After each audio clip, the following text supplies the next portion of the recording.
Good evening, ladies and gentlemen. Welcome into an overcast Bing Crosby Stadium here in Front Royal, Virginia, the site for today's matchup between the Waynesboro Generals and the Front Royal Cardinals.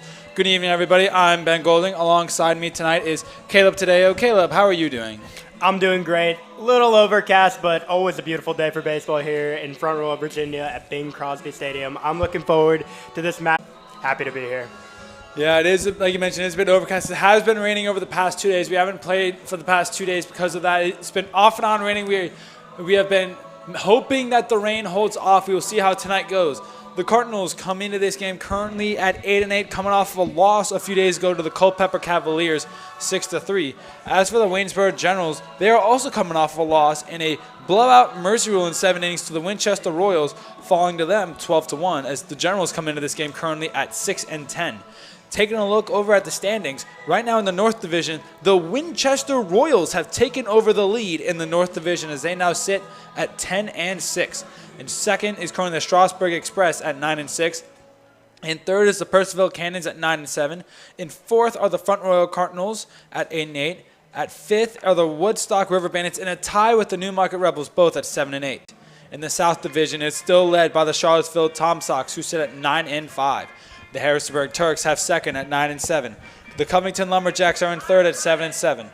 The Waynesboro Generals and the Culpeper Cavaliers are currently in a tie for fifth at 6-10. And the Stanton Braves are currently in sixth at 5-10. So Cardinals, they are not that far behind. Waynesboro not that far behind either in either divisions. A big game coming off of two back-to-back rainouts for both teams. For the Cardinals, their two games, they had their home game against the Harrisburg Turks rained out, and their road game against the Winchester Royals rained out. Their home game against the Harrisburg Turks was rescheduled to because coming Tuesday, June 27th. As for the Cardinals Winchester Royals game, that will now be played on July 5th. And for the updates on the Waynesboro Generals, you can visit them on their social media page to get their updates on what is happening with them tonight.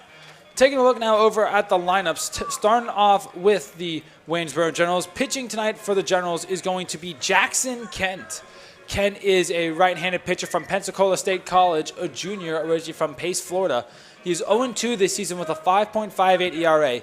He's played in 3 games, started one of them, and he's pitched for 9 2/3 innings, gotten 10 strikeouts, picking up 9 walks and 8 hits. His 2 losses came on June 14th to the Charlottesville Tom Sox and June 2nd to the Stanton Braves. As he's looking to try and rebound. He has not gone longer than 4 innings, so the Cardinals would be looking to try and jump on him tonight, try and rattle him early. Taking a look now at the batting order tonight here for the Generals. Batting first will be number 6, the center fielder, Jason Brown. Brown is from the University of Maryland Eastern Shore. He is a junior, originally from Denton, Maryland. Batting second is going to be the first baseman, number 34, Alexander McCoy. McCoy is from the University of Maryland Eastern Shore, a junior, originally from Salisbury, Maryland. Batting third is going to be number 21, the right fielder, Braden Forchik. Braden is from Barry University, a senior from Boca Raton, Florida. Batting fourth is going to be the left fielder, number 35, Jeremy Wagner. Wagner is from Townsend University, a senior from Crozet, Virginia. Batting fifth is going to be the designated hitter, number 44, Anthony Lamar. Anthony is from Fellichin College. He is a senior from Freeport, New York. Batting sixth is going to be the catcher, number 37, Parker Stroh. He is from the University of Southern Indiana, a senior from Grand Forks, North Dakota. Batting seventh is going to be the shortstop, number 41, Riley Frost. Riley is from the University of North Georgia, a junior from Roswell, Georgia. Batting eighth is going to be the third baseman, number 22, Luis Ramirez. Luis is from Bloomfield College, a sophomore from Teaneck, New Jersey. And rounding out the lineup for the Generals in the ninth hole is going to be the second baseman, number 25, Max Smiley. Smiley is from Gardner-Webb University, a senior from Whitefish, Montana. All right, taking a look now over at the Cardinals starting lineup for tonight. Pitching for the Cardinals tonight is going to be Michael Schultz. Schultz is from the College of Charleston, a senior originally from Centerville, Virginia. This season, he is 0 for 3 with a 6.06 ERA. He's played in 3 games and started all 3 of them. He's pitched for 16 and 1/3 innings, gotten 10 strikeouts, but given up 8 walks and 17 hits. So in every game he has played, he has lost so far. Trying to change that tonight. His 3 losses were on June 4th to the Harrisburg Turks, June 10th to the Strasburg Express, and then June 17th to the Charlottesville Tom Sox. Taking a look at the batting order now here for the Cardinals tonight. Batting first is going to be the center fielder, number 6, Anthony Basio. Basio is from Westchester University, a senior from Coatesville, Pennsylvania. Batting second is going to be the shortstop, number 17, Eli Burwash. Eli is from the Western Kentucky University, a sophomore from Bowling Green, Kentucky. Batting third is going to be the third baseman, number 5, Drew Camp. Camp is from Longwood University, a senior from South Chesterfield, Virginia. Batting fourth is going to be the designated hitter, number 24, Cameron Douglas. Cam is from Georgia State University, a senior from Woodstock, Georgia. Batting fifth is going to be the left fielder, number 33, Jaden Anderson. Jaden is from Georgia State University, a sophomore from Alpharetta, Georgia. Batting sixth is going to be the right fielder, number 32, Brantley Willis. Willis is from Chipola College, a sophomore from Marina, Florida. Batting seventh is going to be the first baseman, number 7, Carter Ruff. Ruff is from Gardner-Webb University, a junior from Fayetteville, Georgia. Batting eighth is going to be the second baseman, number 14, Daniel Stevens. Daniel is from Longwood University, a junior from Raleigh, North Carolina. And batting ninth for the Cardinals is going to be the catcher, number 12, Brody Popple. Brody is from Florida A&M, a junior from Tallahassee, Florida. And that is the starting lineup here for the Cardinals tonight and for the Generals. Taking a look at what's happening on the rest of the Valley League tonight. Tonight, the Newmarket Rebels will be taking on the Winchester Royals. That game will be starting at 7. The Woodstock River Bandits and the Charlottesville Tom Sox game was postponed tonight due to rain. The Culpeper Cavaliers will be taking on Strasburg Express. That game starting at 7. The Covington Lumberjacks will be taking on the Harrisburg Turks. That game will be starting at 7:30. And the Percival Cannons will be taking on the Stanton Braves. That game will be starting at 7:30. And of course, tonight here at Bing Crosby Stadium, we have the Waynesboro Generals taking on the Front Royal Cardinals. What do you expect tonight, Caleb, from both sides tonight? I think we're looking at two teams that hit the ball very well, but have a little bit of pitching troubles. Both starting pitchers going into this without a win. Let's see what we can see from both teams. Both teams are needing a win, hitting in that fourth space. I think today could be huge for Waynesboro, giving them a game up on Culpeper, who's playing a very strong Strasburg team. Also, the Front Royal Cardinals are sitting in fourth, not so comfortably, though. They are a win up, and they can go up into third, which would be great for them, securing that playoff spot. But they also, if they lose, could go down one into fifth place, which would not see them make the playoffs this year. So both teams really need to get the bats going, and hopefully whichever team has the better pitching will come out on top. Yeah, absolutely. And do you think that, both teams, they were supposed to play on Wednesday and Thursday. Both of their games got rained out. Do you think that could have an effect on both teams tonight? Oh, definitely. We're going to see a little bit of rust, but also a great opportunity for these players to get some rest days. So this season has a lot of games every day except for the rain-out days, which are Monday. So it's nice for these players to get a little bit of rest time and hopefully don't have any rust but can come back out and look strong and be energized, especially for pitchers who are pitching a lot, get their arm a little bit of rest and come in strong. Yeah, absolutely. And now a quick message from the commissioner of the Valley League. Good evening, ladies and gentlemen. Robert W. Bellman Jr., the commissioner of the Valley Baseball League, would like to take this opportunity to welcome you to tonight's Valley Baseball League contest between the Front Royal Cardinals and the Waynesboro Generals. The Valley Baseball League takes great pride in providing a fan-friendly atmosphere at all its ballparks. To enhance this atmosphere, we ask that all fans abide by the Valley Baseball League Code of Conduct posted throughout the ballpark. We hope you enjoy this evening's ballgame, and thank you for your support of the Front Royal Cardinals and the Waynesboro Generals, and of course, the Valley Baseball League. I'd also like to give a quick shout out to tonight's game sponsors. We have 3 of them. Our first one is the Knight of Columbus from St. John's Catholic Church in Front Royal, the Christendom College, and the Lloyd Lemon Law Firm here in Front Royal. Thank you all for sponsoring the Front Royal Cardinals, for making this season as great as it has been so far.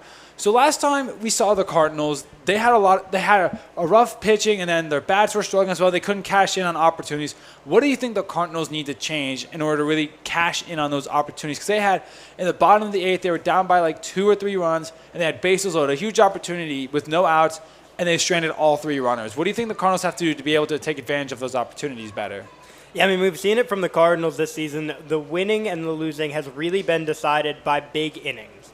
And what I mean by big innings is the Cardinals have this ability to score 5-6 runs in one inning. They are able to get hot with home runs, doubles. They are a team that once they get on a roll are hard to be stopped. However, when they do not take advantage of those opportunities, we have seen them strand a lot of runners on second and third in scoring position this year. And when they do not capitalize on these runs, this is when they are losing games, because while the pitching is strong, they can't do much when the offense is consistently stranding runners in scoring position. So I think today will be decided by who can take the most of their opportunities with runners in scoring position. All right, so just taking advantage of those opportunities, trying to get those runners home. And as for Schultz and Kent tonight, the name of the game is just trying to get that first win of the season. Kent 0-2, Schultz 0-3. What do you think both pitchers have to do to try and secure that first win of the season? Again, I think that Schultz is a very good pitcher. However, I've seen him get a little frazzled on the mound and lose control of some of his pitches. And once he starts going down, it goes downhill from there. However, he is a great pitcher. He has the ability to control his pitch, strike out a lot of batters. So I think that today, as long as he keeps control of himself on the mound and keeps control of his pitches, keeps everything at the plate, I think he'll do very well and find his first win. All right. So I know Will always likes to make a prediction for the game. Do you have any predictions for how tonight is going to go for both teams? I think there will be a lot of runs scored. I think that everybody's had a couple days to rest. Everyone's fresh legs. I think we're going to see some stolen bases. I think we're going to see the pitchers come out strong, but I think we're going to see the bats be hot, and I think this is going to be a very high-scoring affair between the two teams. Yeah, absolutely. And it's just a reminder, the All-Star Game is coming to Bing Crosby Stadium. It is this Sunday, June 25th. We will have the 60-meter dash competition. We'll have the home run derby streamed. We're also going to have the All-Star Game. The All-Stars here for the Front Royal Cardinals are Andres Camargo from East Georgia College, Bryce Fisher from the University of North Carolina, Asheville, Eli Burwash from Western Kentucky University, Mason Mosley from the University of North Carolina, Greensboro, and Jaden Anderson from Georgia State University. For Waynesboro, they have their All-Stars are Luis Ramirez from Bloomfield College, Shane Shelley from Barry University, Alexander McCoy from the University of Maryland Eastern Shore, Jeremy Wagner from Townsend University, Parker Stroh from the University of Southern Indiana, and Connor Hensley from Seminole State College of Florida. So we don't know a lot about the Waynesboro All-Star selections, but we can talk a lot about the Front Royal All-Star selections. What do you think of the selections for Front Royal? I think that these players definitely deserve to get selected. Jaden Anderson, not only an All-Star, but competing in the Home Run Derby. So hopefully you guys come out to Bing Crosby Stadium and watch him compete in multiple different events. Burwash and Mosley, absolutely electric bats. Very consistent players, always playing. Great defensive players, too. Mosley not letting a lot of pass balls, which is great in this league for catchers. Burwash can play anywhere on the field. We've seen him at short. We've seen him at second. We've seen him, I think, in the outfield once or twice. He is a utility player who has a great bat.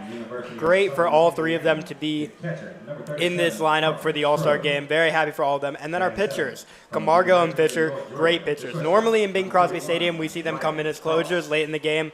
Are very reliable, have great control of their pitches, and are able to get the Cardinals to where they need to be in the later innings of the game. So very happy that we have 5 people representing us, and all 5 definitely deserve it.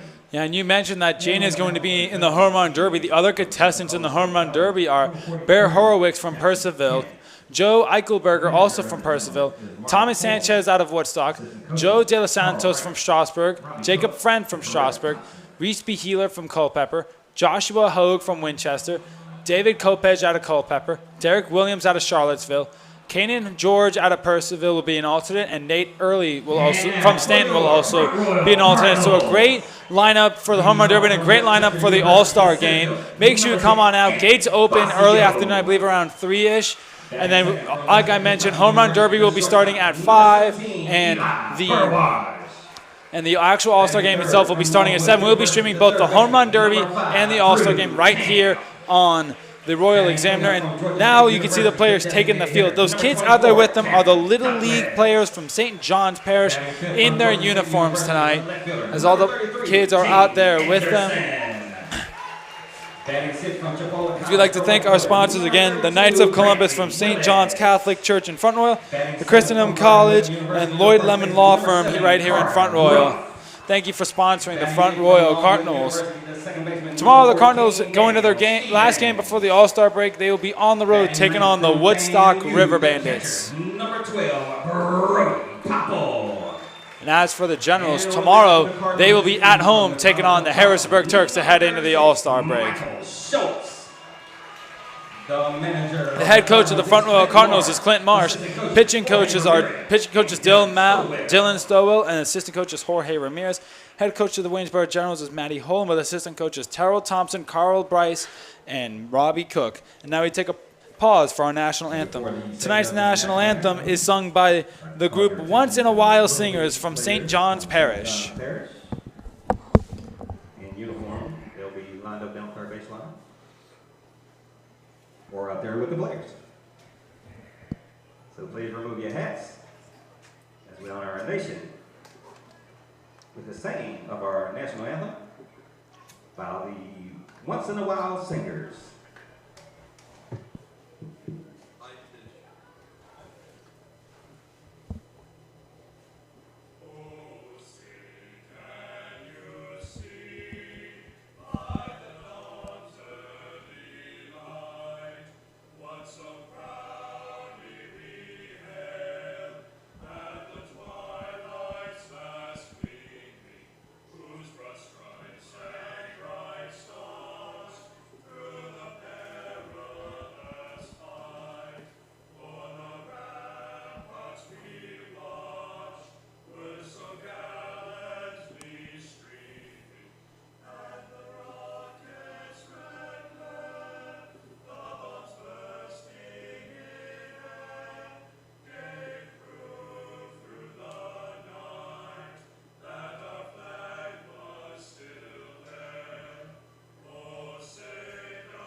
Thank you again to the Once in a While Singers. Coming out to throw out the first pitch here in just a moment is going to be Professor Beer. Professor Beer is a professor at Christendom College. He has a PhD in Latin and Greek from the University of Virginia. I see he comes now to take the first pitch here. And after the first pitch, we are going to be all set to go here at Bing Crosby Stadium. Professor Beer has a PhD degree in Latin and Greek from the University. All right, Caleb. What are your expectations out of both teams? How do you think Waynesboro and Front Royal are both going to do tonight? Like I said earlier, I think it's going to be a big hitting night. I think whoever can take the advantage while at the plate will be the team that will win the game. I think it's a lot on the pitchers tonight to keep control of their pitches. Whoever can walk the least batters, whoever allows the least amount of pass pitches into the backstop, giving up opportunities, will do better. And I think this is an important game for both teams. Absolutely. It is a massive game for both teams. They're both trying to grab some momentum after the unexpected 2 days off because of the rain. It's been raining really hard here in Front Royal. It's been like off and on. It's just like the rain has just kind of stayed here, but the sun's coming out now. So hopefully that's a good sign for us to keep, as we hope that the rain just kind of goes around us tonight. Yeah, the drive to the stadium, definitely a little rainy. Had to activate the windshield wipers a couple times, but now that we're here, the sun is out, and it is a beautiful day. Hopefully all the grass is dry and everything, and the field is good for play. The players don't look to be complaining out there, so hopefully it's a good day. I mean, you can see some like kind of mud spots that might come from like down the right field line. There looks to be a mud spot out there. There looks to be like it's kind of hard to see, but in the grass, so you kind of see a mud spot. You can definitely tell like it's rained here for a few days. But I think We're going with we want to play ball. We don't want to cancel a third straight game in a row because of the rain. So we're playing baseball tonight, and we are going. The rain will not stop us from playing here tonight. Due up here for the Generals in the top of the first inning is going to be Jason Brown, followed by Alexander McCoy, and then it will be Braden Forchek. This is actually Braden Forchek's Valley Baseball League debut, so we have no stats on how he will be playing tonight. Yeah, senior out of Barry University. We have not seen anything from Forchek. It is amazing. I love seeing how players come and adjust into this league. It's completely different than college ball and gives opportunities for players coming from all these different places, NIA, D1, D2, D3, and gives them an opportunity to shine and show what they're really about. Yes, first up to bat tonight is going to be Jason Brown. He's been batting .226 this season. First pitch in there for a ball, and we are off here at 7:06 p.m. 1-0 the count here for Schultz against Brown. Brown been able to get 15 runs, scored second pitch is in there for a ball as well. He's gotten 12 hits, 15 runs, a double and a triple to his name, 10 walks, 4 times he's been hit by the ball, 13 strikeouts, and 1 home run to his name as well with 10, I believe 4 RBIs to his name is now. That was a strike in there. 2-1 the count now. Yeah, big swing and a miss there by Brown. He's been looking for his pitch. Let's see if he finds it. The pitch here from Schultz, and that one's hit right at the third baseman, Camp, and into the outfield. Camp couldn't grab it. Brown going to be held up at first, though, and the lead man is aboard here for the Generals. There goes the no-hitter there for Schultz if he was hoping for one. Yeah, quick start for the Waynesboro Generals. A good hit there by Brown. Came fast and hard at Camp. Took a nice little bounce over him. Not much you can do there if you're a Camp, but a good hit, and hopefully Schultz can start off a little better as he talks to the umpire here about something going into the second batter. Yeah, I mean, with the dirt doesn't look like it's muddy at all, but I didn't step on the field. You could see some mud spots, that mud, depending on how muddy some of those spots in the field may be, that could possibly have an impact on the fielder's ability to be able to really move as quickly as they want to get the ball. As that one is fouled off by McCoy. McCoy this season, he's the best bat the Generals have. He's been batting .404 so far this season. I believe he's also one of the leaders right now overall here in the Valley League. Yeah, he's number 9 right now. No, excuse me. No, he's not number 9. He's number 5, actually, in the Valley League. Jeremy Wagner is at 9, and he's also a member of the Generals. Yeah, as Brown tries to make a run over to second, but that one is fouled off down the right field side. And it looked like Brown had the perfect jump, so he would have made it there in plenty of time as well. But instead, it's fouled off for an 0-2 count. Yeah, and almost perfectly executed hit and run right there. McCoy got just enough on that. It would have blooped in to right field, but it was just foul. We saw Jaden Anderson on that first play struggle to pick up the ball a little bit. The ball is wet. It's going to take some weird hops in the outfield. Definitely going to skip a little bit on the dirt. So let's see how this rain affects all the players. The pitch there by Schultz sent sky high into right field. Stevens on it, and he will have it for the first out of the inning. Stevens tracked that one all the way down. He called off Popple, who was trying to make a run in from right field, but Stevens said, nope, I got this. As now here comes Braden Forche, excuse me. As Forche, we're about to see what he can do. No stats on him. This is the first time he's ever stepped foot into a Valley League game. So I don't really know what to expect here. We're going to find out the same time you do of what's going to happen. As there goes Brown again. The pitch is outside. The throw is way too high. Stevens able to cut it off, though, but Brown is able to successfully steal second. Good jump there by Brown. As Braden Forche is now ahead 1-0 right now. That is Brown's 9th stolen base of the season, so definitely a hitter who likes to get on base early and then go for it. A good guy to have in your leadoff spot if you're Waynesboro. 1-0 the county to Forche with 1 out, and that one's outside again. Schultz doesn't really know how to attack Forche either, just because he doesn't know which pitches he'll like, which pitches he doesn't. So you don't really know what to expect here.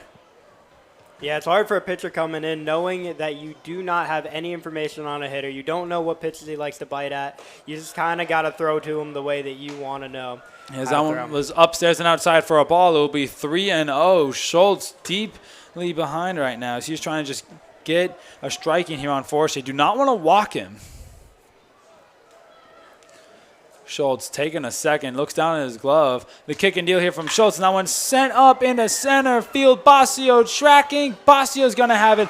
Brown now tagging up from second. He will make it into third. Brown successfully able to advance to third off the sacrifice flyout by Braden Forche. Honestly, even though it was an out first at-bat, I think that was a smart play there. Yeah, no, that was definitely a great hit into the outfield. Made great contact. A good job by Basio to track that one down. Was not unable to hold Brown from advancing to third, but with 2 outs, there's not much he can do unless it's a pass ball. Absolutely. Now it's going to be Jeremy Wagner, the left fielder, coming up to bat here. He is the cleanup man, and he's been batting .365 to this point. One of the top 10 right now in batting average here in the Valley League. So a big bat here against Schultz as that first pitch is upstairs for a ball. Yeah, I mean, he's also going into this with 6 RBIs, so he'll be looking to make it 7 and put the Generals up early, which could be big for Waynesboro in this game that I said would be a hittering duel. Yeah, as that is one is outside, 2-0 now. Schultz has been kind of struggling to find the zone from the looks of it, throwing a lot of what could be off speed or missed fastballs. That one sent up the gut, past Camp though. And Brown will easily come in to score for the Generals as they strike first. Wagner held up at first there with a single. And just like that, it is 1-0 Waynesboro as Schultz continues to talk to the field umpire. What do you think they're talking about out there? I don't know. I'm assuming it's something to do with the wetness of the field. It is probably affecting the ball. You know, they've got the ability to put some residue on the ball. That mixed with it being wet from the ground, it could cause for some slippery pitches. It could cause for some movement. We'll see, but definitely a little bit of a conversation there between Schultz and the umpire trying to figure out how to deal with the ball being wet. Yeah, as Anthony Lamar is now up to bat, he's playing designated hitter tonight. Normally he's a catcher for the Generals, but at the DH spot tonight, he has a big swing and a miss on his first pitch. 0-1. Now with Wagner over at first, Brown was able to score. That one is fouled off there by Lamar. Looks like it hit off his foot. Yeah, good job here by Schultz to go ahead 0-2 in the count. I was just about to mention how the last 2 batters he'd gone behind in the count, and that's what has led up to big hits. So this is a good job by him getting up 2 strikes with 2 outs. Hopefully he can get out of this inning only giving up 1 run. The pitch here from Schultz is upstairs. Tried to get him on the curve but didn't. 1-2 now. As the stands are packed tonight. Bing Crosby is buzzing. Everyone's here to see the Cardinals in action tonight as they try and get ahead in this division. That one's a little chopper over to Burwash. Got behind Burwash. It took a bad hop on him, and the inning will continue. Wagner able to successfully get to third. Lamar will get over to first. Because of that hop, it will be an error given to Burwash, and that one's got to hurt. Yeah, unfortunate here. We were just talking about how he's our all-star there at shortstop, a great utility and defensive player. Got to question whether or not that one was due to the rain. I think you jinxed him there. I think you jinxed it. I might have. The commentator jinx is real. As Parker Stroh comes up now, that was just an unlucky hop. Like, it hopped pretty much right over him, his entire body. Unlucky here. Like I mentioned earlier, we now have runners at the corners with 1 out as it is now Parker Stroh up to bat. The first pitch there from Schultz is outside of the zone. Stroh, another lefty. Lamar bouncing up and down over there at first, threatening to steal and put 2 runners in scoring position here in the top of the first. Let's see if Schultz can get out. He is now behind 2-0 in the count. Needs to get out of this inning before that one turns into anything bigger. That second pitch there on Stroh was downstairs and in the dirt. 2-0 the count here for Schultz, trying to get something going. That one is sent high into left field. Anderson will be tracking in, and Anderson makes the grab to end the inning. The Generals will strand 2 runners, but they do the damage, being able to score a run, and the Generals are quickly ahead 1-0. The Cardinals are up to bat when we come back. Who's got the pulse of your community? They do. It's the Royal Examiner. They bring you the local stories that matter, from town and county government updates to school board decisions. The Royal Examiner has got you covered. But there's more than just news. Ever wonder about the events happening in your backyard? They're on it. The Royal Examiner knows all about the concerts in the park, farmers markets, local charity runs, and art expeditions. If it's happening in your community, they're there. What's more, they love digging into the hearts of our community to share the intriguing stories that make us unique. So tune in, turn up, and take note. Your community is full of stories waiting to be discovered, and the Royal Examiner is your guide. Stay informed, stay connected, and most of all, stay local. The Royal Examiner, because local matters. Visit us online at royalexaminer.com. Are you having electrical problems in your home or business and need to find the best electrician you can? Well, look no farther than Green to Ground, located right here in Front Royal, Virginia. They offer free estimates on projects and are focused on client satisfaction. Their electricians are ready to take on any and all of your electrical needs as they offer peace of mind, one circuit at a time. So just give them a call at 540-692-8412.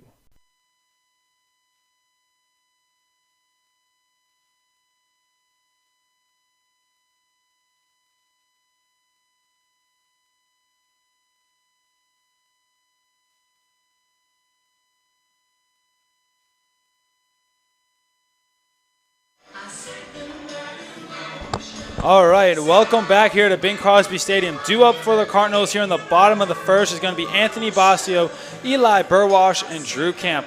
Caleb, what are your initial thoughts on that top of the first inning there for both sides? I thought it was definitely a rough start for Stoltz. Not what he really wanted there, giving up a couple hits and a run in the first. But, as I said, a good job for him to hold that one to just a one and get himself out of the inning as the Cardinals offense looks to match that and maybe even get more than that one run. Yeah, as Anthony Basio will be leading off here for the Cardinals tonight. Basio out of Westchester University. He's been their leadoff man almost all season, batting .254 to this point, and has 4 stolen bases to this point. As the first pitch there from Kent is in there for a ball. Next one is a little chopper at the first baseman. The second baseman, Smiley, and the throw to first is in there in plenty of time. So 2 pitches, and they got the first out very quickly there for Jackson Kent. Now it's going to be Eli Burwash. Burwash had a rough start in the top of the first with that error with the ball that just bounced right over his head. Looking to try and get some redemption right here. And he'll take that one right down the middle for a strike. 0-1 here quickly. Yeah, not the start he was looking for here, but a great person to have at the plate if you're the Front Royal Cardinals. As that one is sent over the head of the shortstop Frost into center field. And Burwash just got his redemption right there.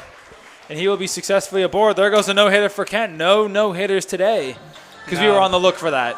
Yeah, no, gone early, like I said, gonna be a hitting matchup. I don't think either of these pitchers were coming into this game expecting a no-hitter. I mean, I don't think you ever go in expecting a no-hitter. It just kind of happens. That's very true. As now up to bat is going to be Drew Camp, the third baseman here tonight, with Burwash over at first. An early base run here for the Cardinals as Camp will take one in the dirt for a ball. The count will go up to 1-0 here for Drew out of Longwood University. He's been batting .196 so far, been kind of struggling at the plate trying to find something.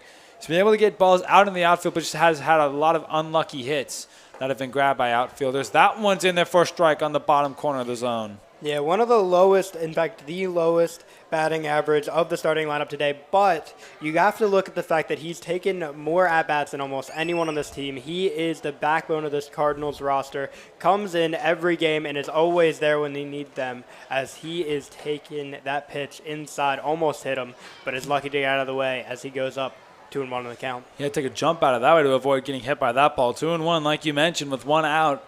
Burwash still hanging out over at first. Might try and see if he can steal here. Respond to the Generals' one run in the top of the first with a run of their own. As Burwash is jumping around like a jackrabbit right now.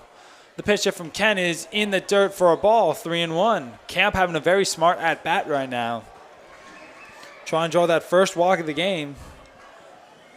Yeah, Camp, one of the most walks on this Cardinals offense, is able to understand when he's looking for his pitch as he goes up in a lot of counts and is able to turn those into walks and sometimes hits.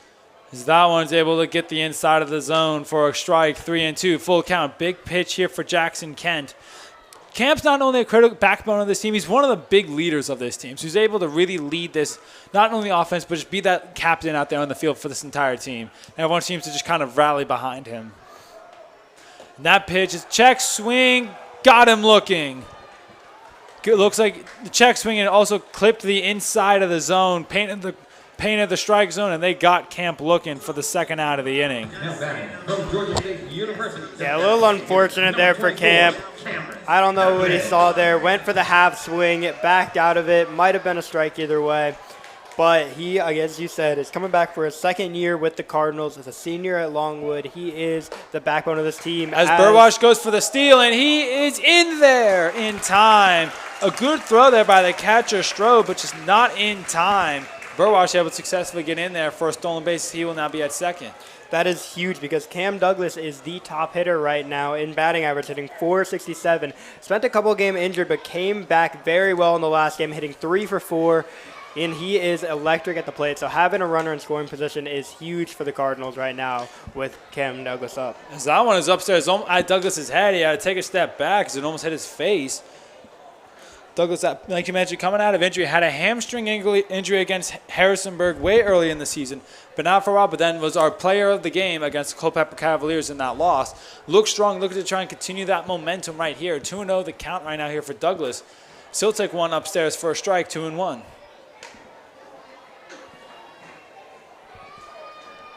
Yeah, he'll hope to come up and get on base. Maybe not get the RBI, but if he can get a walk, then his teammate at Georgia State, Jaden Anderson, comes up, the all-star, and he can do some damage at the plate. So the Cardinals looking to get not out of this inning right now. They want to stay in it and be at the plate as a second pitch comes well inside. That time around the waist there, he had to take another jump away. Ken's been throwing a lot inside, almost hitting Cardinals players already. Almost hit Campins, almost hit Douglas twice now. 3-1 the count now with 2 outs. Burwash over at second. As we've unfortunately lost the sun, so no more shadows, no more sun. It's back to overcast. That one got the top, but it's too high. Ball 4, and Douglas drew a walk as he will make the walk over to first base for Jaden Anderson to come up. And you mentioned Anderson. He had an amazing start to this season, batting so hot. At one point was the best bat in the Valley League. He's kind of cooled off a bit, looking to try and get some of that momentum back that he had at the start of the season right now.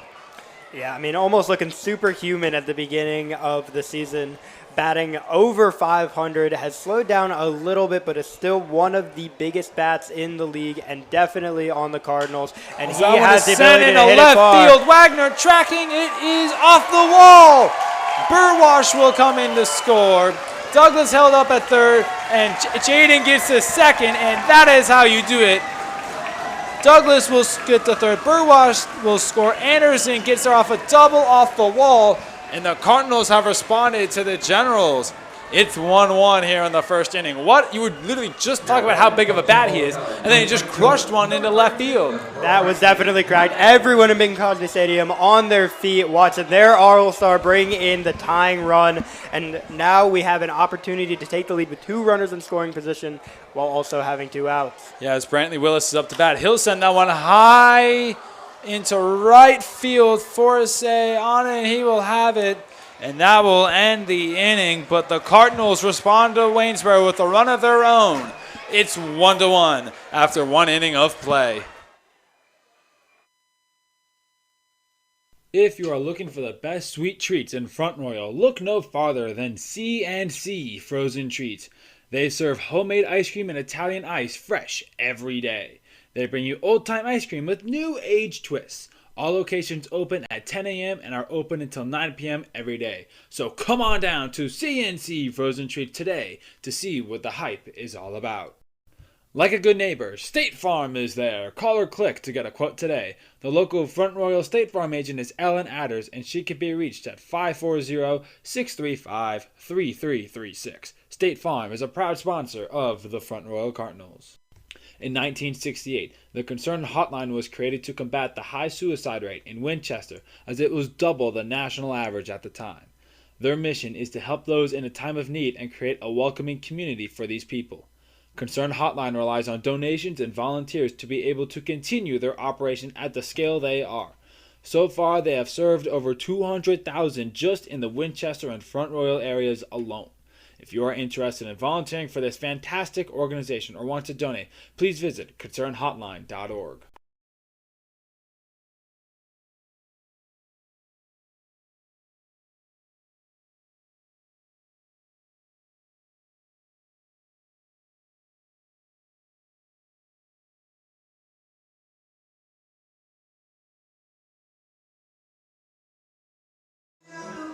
What a first inning that was. Waynesboro getting on the board and then Front Royal completely responding. Caleb, what are your thoughts on that first inning there?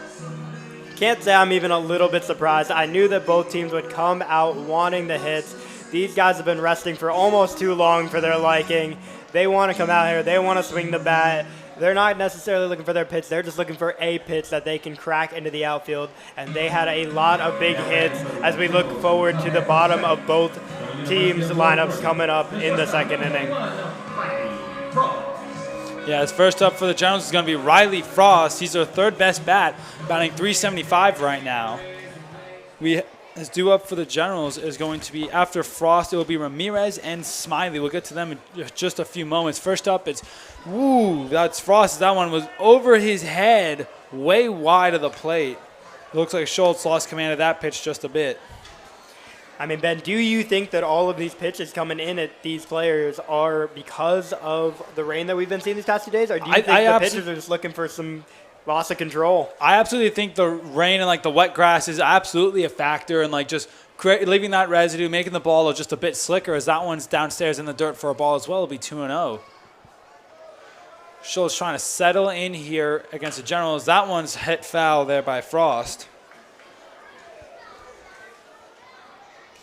Yeah, Schultz playing down in College of Charleston in South Carolina. I'm not sure if he's used to seeing any rain down there. It is always beautiful skies. I don't think he has this problem much. Yeah, but they have more violent storms than we do up here. It's true. That one's upstairs for a ball, 3-1. Schultz's pitch count's already got to be way higher than it should have been right now as well. Definitely. Gave up probably a few more hits than he should have in that first inning. Both pitchers, I believe. That's a chopper over to Camp. The throw to first is not in time. A hard throw there for Camp. And just took a little extra step to get it out there and couldn't get the throw in time. Yeah, throwing it across the diamond, never easy. A good job to get it accurate, but not in time to get the runner out. And now we have a runner on first. This is now going to be the third baseman coming up here for the Generals. It's going to be Luis Ramirez from Bloomfield College. Ramirez has been batting .318 to this point in the season. The pitch here from Schultz is in the dirt. Grabbed, though, by Popolo. Great grab there in the dirt to keep that one from getting behind him. You always know it's Popolo at behind the plate at catcher because he has those orange and green Florida A&M catcher gear on. You always know it's him because of that. Yeah, Florida A&M coming off a great season. Ooh, that one looked. I couldn't tell if it hit him. Yeah, it did. Yeah, it did. It hit Ramirez, and Frost will take second. Ramirez will take over first. Looked like that one hit off his head. Yeah, no, that was definitely high up there. A fast pitch coming in. Lucky for Ramirez to be able to walk on his own to first. Does not seem too affected, but definitely a little shooken up as that definitely hit around his shoulder face region. That one looks like it hurt. Is now here comes up the second baseman. It's going to be Max Smiley from Gardner-Webb. We have two players also from Gardner-Webb, Nick Capozzi and Carter Ruff. And Ruff playing tonight over at first, so Ruff knows what he's doing. He squared up the bunt, and Ruff is on it right away as that one's upstairs and inside for a ball. I mean, got to get in the batter's head. Ruff coming up that close to the plate. I mean, any swing could have hit him and hit him hard. But Ruff knows what he's doing. He has started off the season not playing a ton, but he has been absolutely key to the Cardinals' last run. Bunt. He has been key as he's gotten hot out of nowhere. Yeah. Squaring up the bunt, and every time he does, Ruff looks like he knows exactly how Smiley's going to hit it, and is running in really close to get ready for that ball. 2-0 the count here on Smiley as he squares up to bunt again. Ruff coming in. It is going to be bunted. And that will be Schultz. The throw to first. Oh, Not no. there. Got away. And a run will come in to score for the Generals. A bad throw there by Schultz. Smiley will remain over at first. But Frost comes in to score. Ramirez is able to make his way over to third. And the Generals have retaken the lead. It is 2-1. Yeah, good job from Smiley to get that bunt down away from Ruff and towards the pitcher / third base, and is able to get a bad throw. Schultz looks a little frazzled out there. Like I said, he has let teams jump on him early. Let's see if he can get some control. He has 0 outs, 1 run let in, and runners at the corners. This is not the scenario you would like to be in if you're Schultz. Yeah, as we head back to the top of the order, and Brown, who got a leadoff single, as that first pitch is in the dirt. Marsh may need to come up and talk to him soon, or maybe Dylan Stoltz, try and settle him down. If you see another hit here, I think you have to go talk to Schultz, try and calm him down a bit. Yeah, in a game that is this important and this close between two teams that have hot bats, you can't let a pitcher get in his own head. You can't let him just stay out there stranded, giving up a couple runs, giving up a couple of hits. You got to go out there and talk to him if you're Marsh and settle him down.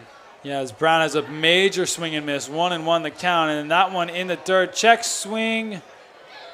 No, he did not go. 2-1. That one was a close check swing, though. Could have gone either way.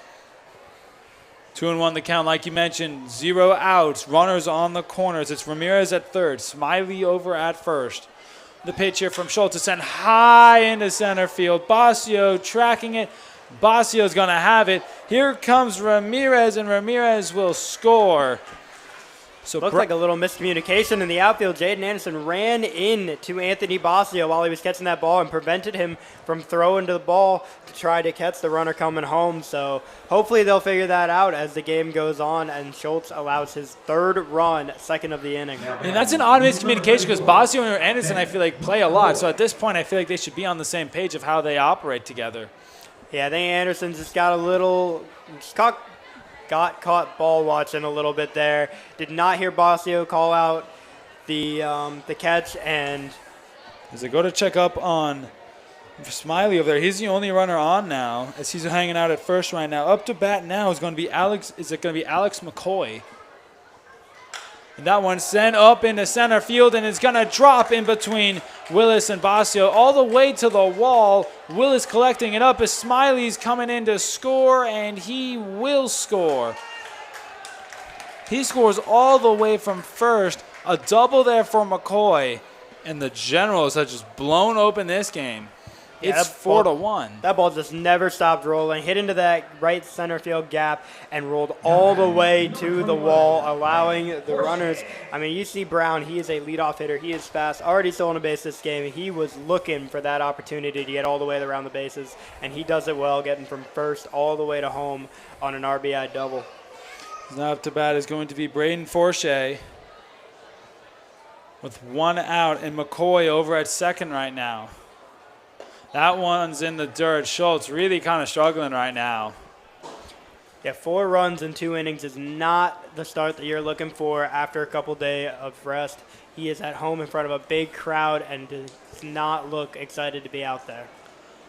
Want to know the count here from Schultz, and that one's in the dirt again. Just cannot find the strike zone at all. And the Generals are taking full advantage of it right now.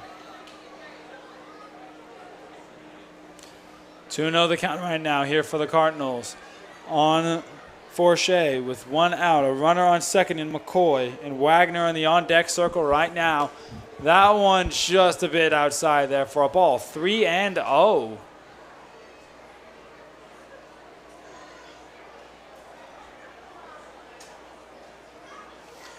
Schultz taking a look down at McCoy, staring him down. The pitch here in there for a strike, 3-1. A much-needed strike there for Schultz. Got behind 3-0, now 3-1. Did not need a walk there with 1 out. The pitch here from Schultz is a chopper that got behind him. Grabbed by Burwash. The throw to first is in there in time. A critical 2nd out as McCoy is able to advance to third. But a very important 2nd out there for the Cardinals. Yeah, a little nod thank you there from Schultz to Burwash as his all-star shortstop makes a great defensive play, making up for his error earlier. Now we have 2 outs and a runner at third, very similar to the first inning. Yeah, his up to bat now is going to be the cleanup man here for the Generals. It's going to be Jeremy Wagner, a big bat here for them, and that first pitch is upstairs for a ball, 1-0.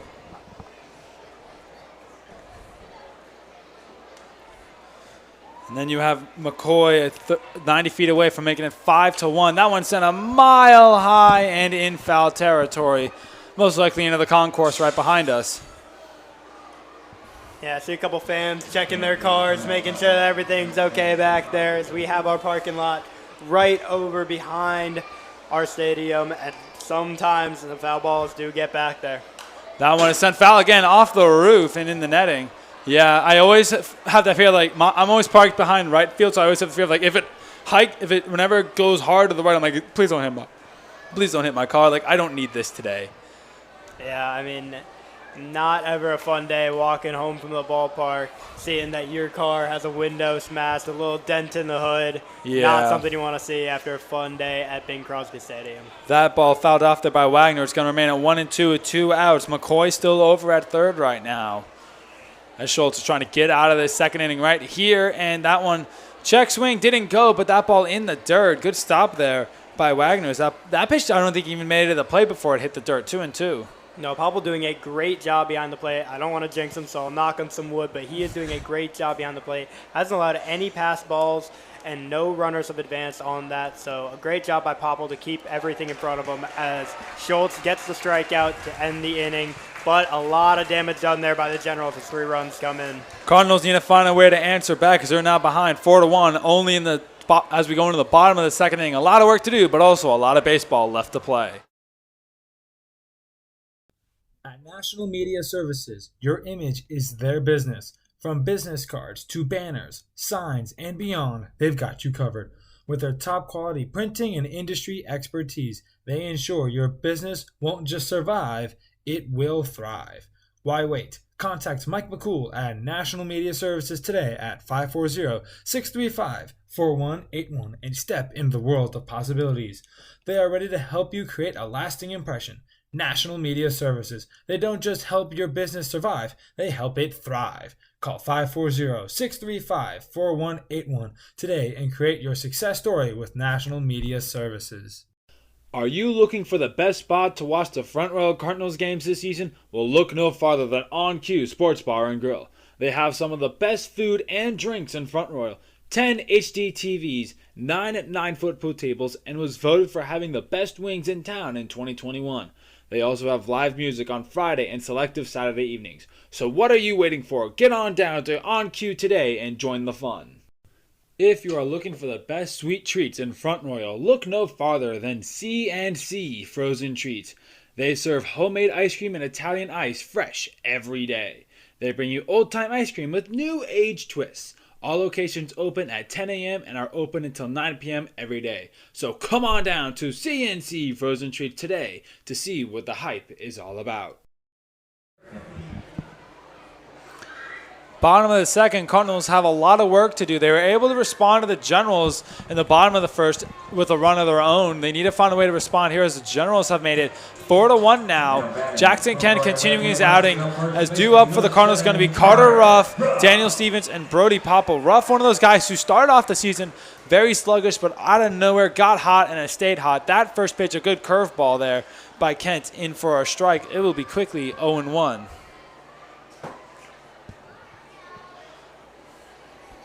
Ruff this season, he's been able to bat .286 as that one is fouled off behind him. He's gotten 8 hits, 6 runs, 3 doubles, 3 RBIs, and been walked 5 times but struck out 12. He's stolen a base as well. Yeah, like we were talking about earlier, not a big influential player at the beginning of the season, but since coming in and starting at first base, he has been crucial to this Front Royal Cardinals offense. It looks like he takes a second just to hop out of the batter's box really quick.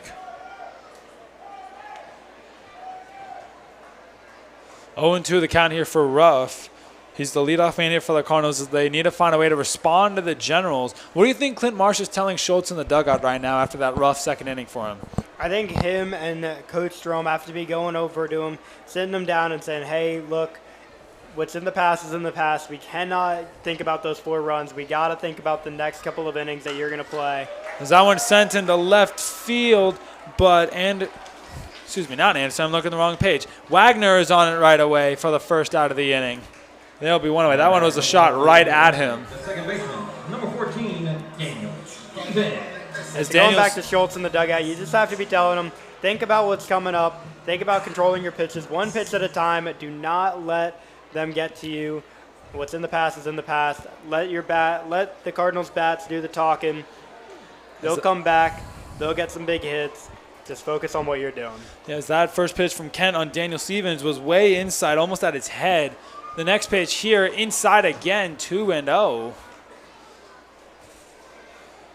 With Brody Popple in the on-deck circle after Stevens. Stevens so far this season has been batting .275 so far. He's at second base tonight. Inside again at it, near his eye level, 3-0. Yeah, 3 pitches about to the same spot here for Stevens. I don't know what message the pitcher's trying to send in with Kent, but I know that he is maybe trying to get Stevens to back off the plate a little bit as the first strike comes in, 3-1. 3-1 the count here for Kent, trying to get Stevens to get the second out of this inning. That one inside at the waist, and Stevens is going to take the walk over to first base, and the Cardinals have a runner aboard now and a walk with Brody Popple coming up now. Big walk there for the Cardinals. Yeah, it's very important for the Cardinals here, down 3 to take it one batter at a time, take the bases where they can get them. A walk is never a bad thing when you're down, and let's see if Popple can get Stevens into a scoring position here. Popple been batting .233 to this point in the season. With Stevens over at first right now. That first pitch outside for a ball. Key note, Popple is a lefty. So a lefty at the bottom of the order. An interesting move here by Marsh. But Popple's, I feel like, always been one of the more consistent guys in the lineup. Yeah, Popple hitting .233 in 30 at-bats as the checkup goes to Stevens, who is safe at first. But Popple, yeah, a very consistent batter, is a good person to have at the bottom of your lineup, even though he is a lefty. Always able to find something as we there have goes Stevens. The throw to second is not in there. The second baseman, Smiley, couldn't grab it, and Stevens is able to successfully steal second. The second stolen base there for the Cardinals today. A good jump there by Stevens, but we have seen, that's the second time we've seen the catcher, Stroh, just has a dart of a throw there over to first, able to get it in there. The throw is in time, but again, the second baseman, Smiley, just unable to control it and get the tag in time. Yeah, good throw there, but Stevens gets in safe. And now the Cardinals have a runner in scoring position and have gotten rid of the opportunity for the double play ball here for the Generals defense. Big steal there as it's 2-1 now here for Popple with 1 out. Again, Stevens over at second right now. Maybe we could see him. He has speed, try and get to third, but with how fast that throw is from Stroh, you never know. He's hopping around right now. That one is sent high into left field, but going foul into the Cardinals bullpen. That was Ramirez really tracking it down there, trying to find it. 2-2 the count now here for Popple. With the top of the order and Basio in the on-deck circle. And we know Basio is super fast. Yeah, Basio very fast, but also a good ability to get runners home that are able to get into scoring position in the bottom of this Cardinals lineup. And that one looked like it was on the outside of Popple, and then I think Stevens thought it got away, but it didn't. So Stroh threw the ball back, and Stevens able to get back successfully in time. Full count now with 1 out. Stevens had a massive lead, and I do think he thought it went behind Stroh, because I thought it did as well. Yeah, Stroh, we've seen very good defensively. Has an absolute laser of an arm. Almost got Stevens there out at second. Luckily, the shortstop just behind the catch a little bit as Brody Popple is able to walk. Now we've got 2 on as the top of the lineup comes up here for the Cardinals with Anthony Basio.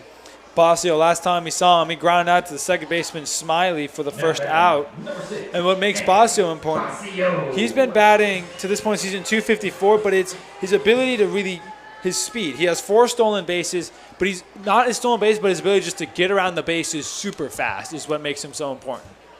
Yeah, I mean, 254 is amazing, but some people might think it's a little average as he's around the middle of the Cardinals offense, but he has taken the most at-bats of anyone on this Cardinals team, having 59 plate appearances this season. So, Basio, definitely one of the more seasoned hitters. He's seen some of these pitches around the league. Let's see if he can get on base here with runners in first and second and 1 out. As he squared up to bunt on that first pitch and missed, 0-1 as Ken looked like he was about to try and make a pickoff but did not. Not called to balk though. 0-1 the count here for Basio with 1 out. If you're Basio here, are you looking for a bunt or are you looking to swing away? I think it depends. If your runners are going, I say you bunt because you have that speed. That's a big swing and a miss there on a good slider in the dirt there by Kent. If you know your runners aren't going, I would try and maybe get a little blooper into the shallow outfield. But I think you try, if you on a pitch that you know your runners are going to go, try and bunt it. See, if you know that, try and get a double steal and try and use your speed to advance them and try and get yourself to first and then load the bases for Burwash. That one is fouled off down the left field side. Yeah, well, with 2 strikes here, it is unlikely he's going to try to bunt again, but not choking up on the bat as one would think he would with 2 strikes and 1 out. He is ready to swing away. He is going to try to bring those runners home and not get out here with 2 strikes and 1 out. He needs to keep the offense alive here. If he gets out, it puts the Cardinals in a very rough position, possibly stranding 2 runners as he strikes out here. Unfortunate swing and a miss from Anthony Basio. Big swing and a miss there by Basio. Ken's second strikeout of the day. It's going to be Eli Burwash, who was able to score for the Cardinals in the first inning. He got a single, stole second, and then was able to score thanks to Cam Douglas's not Cam Douglas. It was Jaden Anderson's big hit in the left field that was able to get a double. Runners remain on first and second now here for Burwash with 2 outs. First pitch from Ken inside at Burwash's head. And Stroh again looked like he was about to throw over to first, but no. Trying to see if he can pick off a runner to end the inning. Yeah, I don't think McCoy was having it over there. Stroh went to do it. I think it was more intimidation than anything because McCoy was not even standing near first base. He was just over there playing defense ready for the next pitch. And that one inside, no, it hit him. Oh, wow, bases loaded here with 2 outs. We were talking about this earlier, how the Cardinals stranded, last time they played 3 runners with bases loaded and 2 outs. Camp the other couple games ago, had a game-winning opportunity with the Cardinals down 1 and bases loaded and unfortunate to line out to right field. Let's see if he is able to get an RBI or 2 to get the Cardinals back into this game right here. That line that you're referring to is almost 2 weeks ago against Strasburg. That first pitch outside for a ball, Camp a righty. And then if Camp can keep the bats rolling, it'll be the Georgia State back-to-back of Douglas and Anderson after him. Bases loaded right now. You have Stevens at third, Popple at second, and Burwash over at first. That pitch in the dirt from Ken, 2-0. Do not want to give up an easy run. And also do not want to be seeing Douglas and Anderson knowing that those are 2 of the best bats. Not some of they are the best bats the Cardinals have right now. Yeah, and not just for the Cardinals, but for the entire league. And going behind 3-0 right here, Kent is not looking to walk home a run, keep the bases loaded, and have 2 of the best bats in the league come up. So let's see what he can do here with 2 outs, 3 balls, and 0 strikes. 3-0 the count with 2 outs, bases loaded. Kent trying to not allow the walk, but he is 2 inside, and everyone's going to advance. Camp will take the walk over to first. Burwash heading to second. Stevens is going to head home, and Popple to third. And just like that, Cardinals have cut into the lead. It's 4-2 now. You called it correctly. So far, it's been very high scoring. 4-2, and we're not even through the second inning yet. Yeah, some big bats on both teams and a little bit of control issues as we saw Kent do what no pitcher ever wants to do, walking home a run with bases loaded. And now we have 2 big bats with Cam Douglas and Jaden Anderson coming up next. Let's see what Cam Douglas can do coming up here with bases loaded and 2 outs. Last time we saw Douglas, he walked to first and then got stranded at third off of Willis's flyout to end the inning. He's been the hot bat ever since he returned a few days ago. Look to try and keep his momentum going of being able to get on base. That's all the Cardinals need right now to keep the runs coming in. He swings and misses on the first pitch. Looked like a cutter just that really got in there. 0-1. Yeah, Douglas surprised with what he saw there. Big swing, swinging for the fences, wants to drive home as many of these runners as he can. Doesn't want to leave anyone stranded. 0-1. 0-1 the count, and that one is inside and downstairs, 1-1. Again, you now have Popple over at third. You have Burwash at second, Camp at first, Douglas up to bat in a 1-1 count. You have Jaden Anderson, the best bat on the team in the on-deck circle. That one's in the dirt for a ball, 2-1. Yeah, if I'm Ken, I'm throwing strikes here because I do not want to walk Douglas and see someone who is competing in the home run derby this weekend come up with bases loaded and only a 1-run lead. I mean, we saw what Anderson could do on his last at-bat, sending that ball all the way. It hit the netting, which is technically in play. That ball is inside 3-1. But if that netting wasn't there, that ball would have 100% gone over the wall.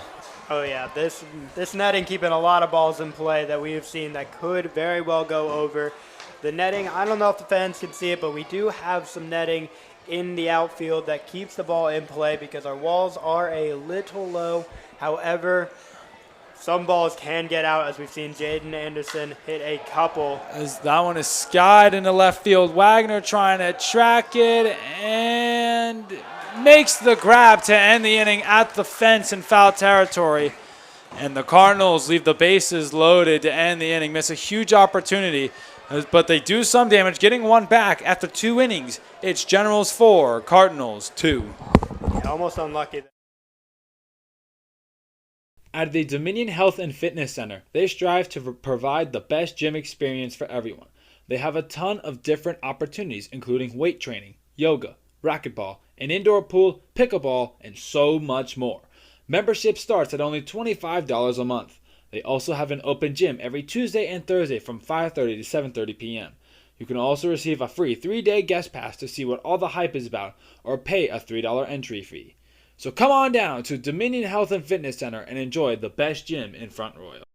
At the Rotary Club of Front Royal and Warren County, they focus on providing humanitarian service and help build goodwill and peace in the world.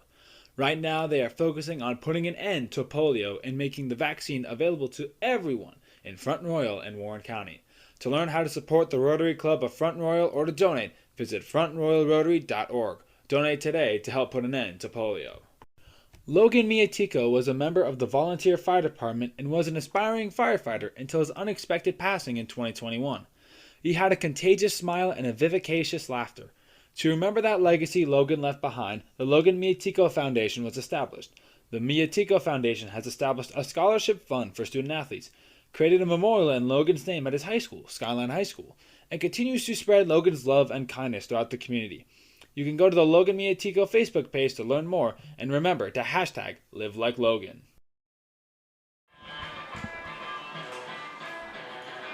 Pitching change here for the Front Royal Cardinals in the top of the third. Now pitching is going to be Chase Husted from James Madison University, a freshman out of Mechanicsville, Virginia.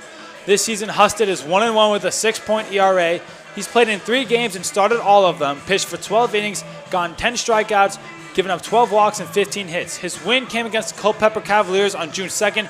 His loss was to the Waynesboro Generals, where they lost that game 2-7 on June 9th. He also appeared against the Newmarket Rebels in the blowout 20-5. The final stats here for Schultz: he went 2 innings, gave up 4 hits, got 1 strikeout, gave up 4 runs, and hit 1 batter. What do you think of the change here, Caleb, this early in the game? I think it is very early, but not necessarily premature. We saw Schultz struggling a lot with this Generals offense that is very strong. We saw batters in this lineup hit ranging from 400 to 300. That's about half of their lineup. So with that pitching change right here, it gives an opportunity for this Front Royal Cardinals defense to stay in this game and not give up any more unnecessary runs. Absolutely. It's 2 up for the Generals is going to be Lamar, Stroh, and Frost. We start off with Lamar. The first pitch from Husted is in there for a strike. A good fastball to start. Anthony Lamar from Felician College, a senior from Freeport, New York. The next pitcher from Husted is a chopper that got past Burwash. He almost was able to snipe it, but could not. And Lamar is aboard again for the second time tonight. The first batter Husted sees in this outing to sign the relief for Schultz. He gives up a hit right away. Yeah, Yeah, these Generals bats are hot right now, and the Cardinals defense tried the pitching change. Hopefully it works. That one single doesn't mean much, but if the Generals continue to stay hot, there's not much else this Cardinals defense can change. Yeah, it's going to be Parker Stroh up now. He flew out to left field last time we saw him. First pitch way outside for a ball. Stroh is a lefty, so another lefty here in this Generals batting order. We've seen a lot of lefties here from the Generals. Cardinals don't have as many. Want to know the count here as Lamar is taking a jump, and no. Looks like Lamar was going to try and steal, but didn't go. 2-0 the count here with 0 outs. Chase Husted coming on in relief. He's out of JMU, which is only like an hour south here, front row. They're out of Harrisonburg, Virginia, where the Harrisonburg Turks play. The Turks actually play in the same stadium that JMU does. 3-0 the count now as that ball is upstairs. No college team, unfortunately, plays here at Bing Crosby Stadium, but the All-Star game will be here this Sunday, and you should come out. Home Run Derby is at 5, and the actual game will be starting at 7. You can see me right here. That pitch in their first strike. It looked like Lamar was going to make a jump there, but decided not to go. He got like halfway through his jump and then decided to come back. 3-1. Here for Husted, and that pitch is outside, and he will now walk. Yeah, not the dream start for Husted here. The Cardinals look a little disjointed. They don't really look like they have this game figured out. Coming back from a couple days of rest and giving up 4 runs in the first 2 innings, and now with runners in first and second with 0 outs in the top of the third. Something has to change here for the Cardinals before bad gets to very, very worse. Hey, we don't believe in very, very worse. We just believe in struggling. This is going to be Ryan Frost now. That first pitch from Husted is in there for a strike.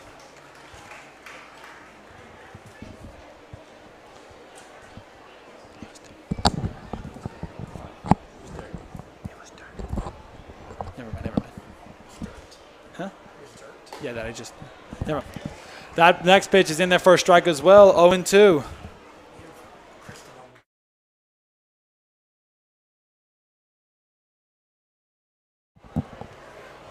I didn't know. All righty, 2 strikes here very quickly from Husted. That is very important as one is chopped back to him and able to get the out. Calm, cool, and collected. He sprinted up, got to the ball, made sure he had it, and made a good throw over to Carter Ruff. Now he got the first out. Now that he's got the first out here, Ben, do we think that he's going to be settled in a little bit, or do we think that Ramirez can bat in these 2 runners in scoring position? I think that's a huge out for Husted. We'll have to see how he attacks Ramirez and just see how it goes. And you correct me on this. I was wrong. There is a college team that plays here. It's ironically the sponsor of tonight's game, Christendom College. That first pitch is a big swing and a miss by Ramirez. Last time we saw him, he got hit by the pitch and then later scored. 0-1 the count here in the top of the third. 1 out. Runners on second and third. They both advanced off the ground out by Frost. So now you have Stroh over at second. You have Lamar over at third. That pitch was in there for a ball. It'll be 1-1 now. We see the infield in, ready for anything short, making sure that a bunt doesn't come and advance the runners from second and third, wanting to keep everything in front of them and not let any more runs against this defense. 1-1 the count. That one sent a mile high in the right field, but going foul. Hopefully not for my car. 1-2 now the count. Yeah, it's always a little reassuring when you hear the bang off of the roof we have over the concourse here, but when you don't, it might be hitting a car, so that's always a little worrying here for all the fans in this stadium. I don't think it's hit a car yet, but knock on wood, that doesn't change here tonight here at Bing Crosby. 1-2 the count right now with 1 out here on Ramirez, the third baseman. The pitch here from Husted. Ooh, that one was just barely above the zone. That curveball just barely too high, 2-2. Yeah, I thought that was a great pitch there. Unfortunate to not get the strike, but still 2-2 with Ramirez. A strikeout would be absolutely huge here from Husted. That one I honestly thought clipped the zone, but it didn't. That one, a little chopper. And the throw home, and Popple got the out at home. Yes, he did. That was Stevens that picked it off and threw it home. A great play, getting Lamar. Ramirez gets the first on a fielder's choice. Stroh advances to third. The crowd making a lot of noise here. It is not easy to get up that high as Pablo did in all that catching gear, but he was able to make a great defensive play as Stevens threw it a little bit high. Pablo able to come down with it and get the out. 2 outs, still 4-2, runners at the corners. And that was a high throw, too, and Pablo grabbed it and then was able to make the tag on Lamar. And looked like Lamar was coming in fast, and Pablo able to get the tag to keep it at 4-2. That first pitch there on Smiley is in the dirt for a ball, 1-0. And now that, like you mentioned, 2 outs, Stroh was able to advance to third, but a huge play there. Stevens not playing it safe, went for it all to keep the game at 2 runs, and he was able to do it. Pitch there by Husted is inside, 2-0 now. Yeah, we've been knocking on wood this far, but Brody Pablo has had a great defensive outing. That catch and multiple stops on balls in the dirt has kept this defense from giving up any more unnecessary runs than the ones they have already. 2-0 with 2 outs. Runners currently on the corners here for the Generals. That one sent into right field, but foul into the corner. Make sure you follow the Front Royal Cardinals on Instagram at Front Royal Cardinals to stay updated on everything the Cardinals are doing inside and outside of the stadium, and they definitely do a lot. 2-1 the count here with 2 outs right now. Here to Smiley, trying to end the inning right here. The pitch from Husted, big swing and a miss. 2-2 now. Good pitch there from Husted to get the second strike. Now all 2s on the boards. 2 balls, 2 strikes, 2 outs. Let's see if Husted can get out of the inning. Giving up no runs, which would be the first inning, half inning of this game with 0 runs. Why'd you just say that? Now you jinxed it. That one fouled back into the net. Will remain at 2-2. He heard me aimed at me. The ball coming straight back here if it didn't hit the net. Why do you have to say that we're almost through this half inning? Why? The commentator's jinx is real. I have said this so many times that we don't say stuff like that. And you're always coming out here saying stuff like that. What are you doing? That's a little chopper over to Burwash, able to collect it. Smiley running hard and rough, able to grab it, but could not. Ruff got pulled off the bag from the throw from Burwash, and Marsh is immediately coming out to talk about this one. He is not happy with the call. It looked like Ruff had his foot on the bag. Yeah, Ruff over there talking to the umpire saying, I had my foot on the bag. I was not off. The umpire's coming together here to see what they can find. Oh, and they call him out, and they get out of the inning. A great job by Ruff to plead his case. Marsh came out too. The umpires talk it over, and a great play there by Ruff to get out of this half inning. Yeah, as now to argue that call is going to be Matty Holm. He wants an explanation there. We're going to take a quick break. Cardinals get out of a massive jam with no damage done. It's still Generals 4, Cardinals 2. As youth sports continue to grow, many parents struggle to look for places to take their kids to practice their sport. That struggle is now over with Arena Sports and Event Center. This amazing location has 3 rows of batting cages, an indoor turf space, camps, and so much more to offer. The drives to Manassas and Winchester for parents are no more, as now they can turn to Arena Sports to bring their kids to practice and train to get better. To learn more, go to their Facebook page at the Arena Sports and Event Center and check it out now. Wines Bookkeeping has specialized in a variety of business and tax services to help those in the local Front Royal community for over 50 years. They can take care of your business needs quickly and efficiently, including business tax preparation, personal tax preparation, and bookkeeping. They can handle the books for you and allow you to worry less and live more. Brody Michael was just a 14-year-old boy beginning his high school basketball career when he passed away back in 2020. Brody brought so much positivity and compassion to everyone in his life. He was non-judgmental, kind, caring, and always had a smile on his face. His impact was much larger than just the high school basketball court, as it spread throughout the entire community. In his memory, the Brody Michael Foundation was started to help continue the legacy Brody started. It not only gives back to the community, but also offers scholarships for student athletes as well. To donate to this wonderful foundation and continue Brody's legacy, please visit BrodyMichaelFoundation.com and remember to hashtag #BeLikeBrody. Welcome back. Top of the third as Dizzy Bat finishes up here. Cardinals kind of got out of a big jam and kind of got lucky on that call with Ruff. I definitely did see that he was out. Umpire first said safe, went out, and then a big play there by Stevens being able to throw home to get Lamar out. That was a huge play there. It almost went over the head of Popple as well. So this game could have easily been 6-2, but Cardinals able to keep it all down as it's 4-2 still. As Jaden Anderson is up First pitch swinging, fouled off though down the left field side. As Kent is back out for another inning of work. Me and you have talked. This is your boy right here. You love Jaden. Yeah, Jaden Anderson, one of my favorite players to watch. At any time, I heard a fan say this actually, not my words, but the fans here in Front Royal have said that anytime he comes up, he has the opportunity and the ability to change the score. He is a great player. He'll be playing in the Home Run Derby this weekend, also in the All-Star game. He's been mixed back and forth as that one is hit foul. He's been mixing back and forth with playing left field and being DH, but he is a great hitter and a great player for the Cardinals to have from Georgia State here at the plate at any given moment. Yeah, as it's 0-2 right now here for Anderson, the leadoff man for the Cardinals here in the third. Check swing just too high of the zone though, 1-2.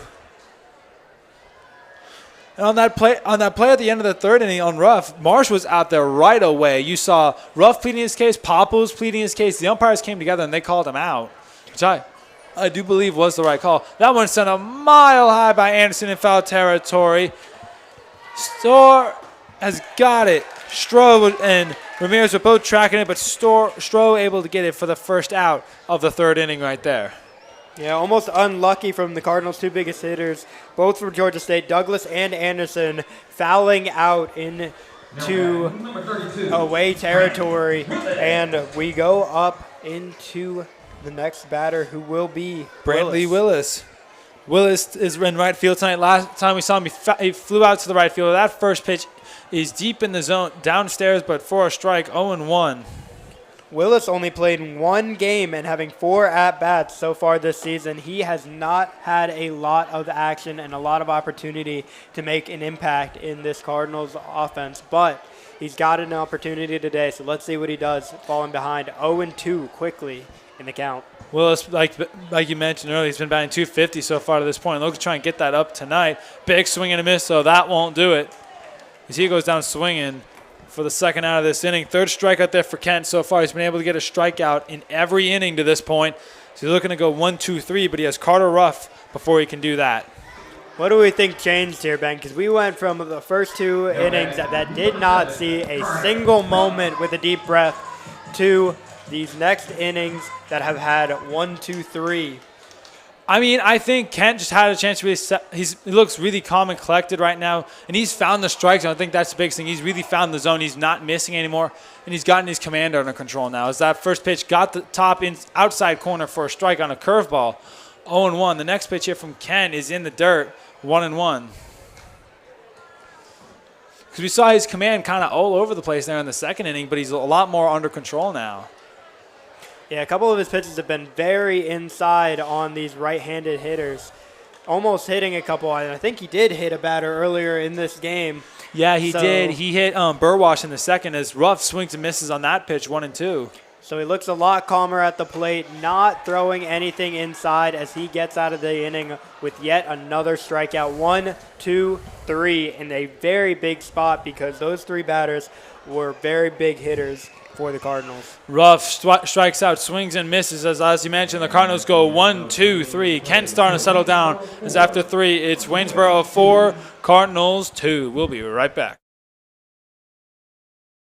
Who's got the pulse of your community? They do. It's the Royal Examiner. They bring you the local stories that matter, from town and county government updates to school board decisions. The Royal Examiner has got you covered. But there's more than just news. Ever wonder about the events happening in your backyard? They're on it. The Royal Examiner knows all about the concerts in the park, farmers markets, local charity runs, and art expeditions. If it's happening in your community, they're there. What's more, they love digging into the hearts of our community to share the intriguing stories that make us unique. So tune in, turn up, and take note. Your community is full of stories waiting to be discovered, and the Royal Examiner is your guide. Stay informed, stay connected, and most of all, stay local. The Royal Examiner, because local matters. Visit us online at royalexaminer.com. Are you having electrical problems in your home or business and need to find the best electrician you can? Well, look no farther than Green to Ground, located right here in Front Royal, Virginia. They offer free estimates on projects and are focused on client satisfaction. Their electricians are ready to take on any and all of your electrical needs as they offer peace of mind one circuit at a time. So just give them a call at 540-692-8412.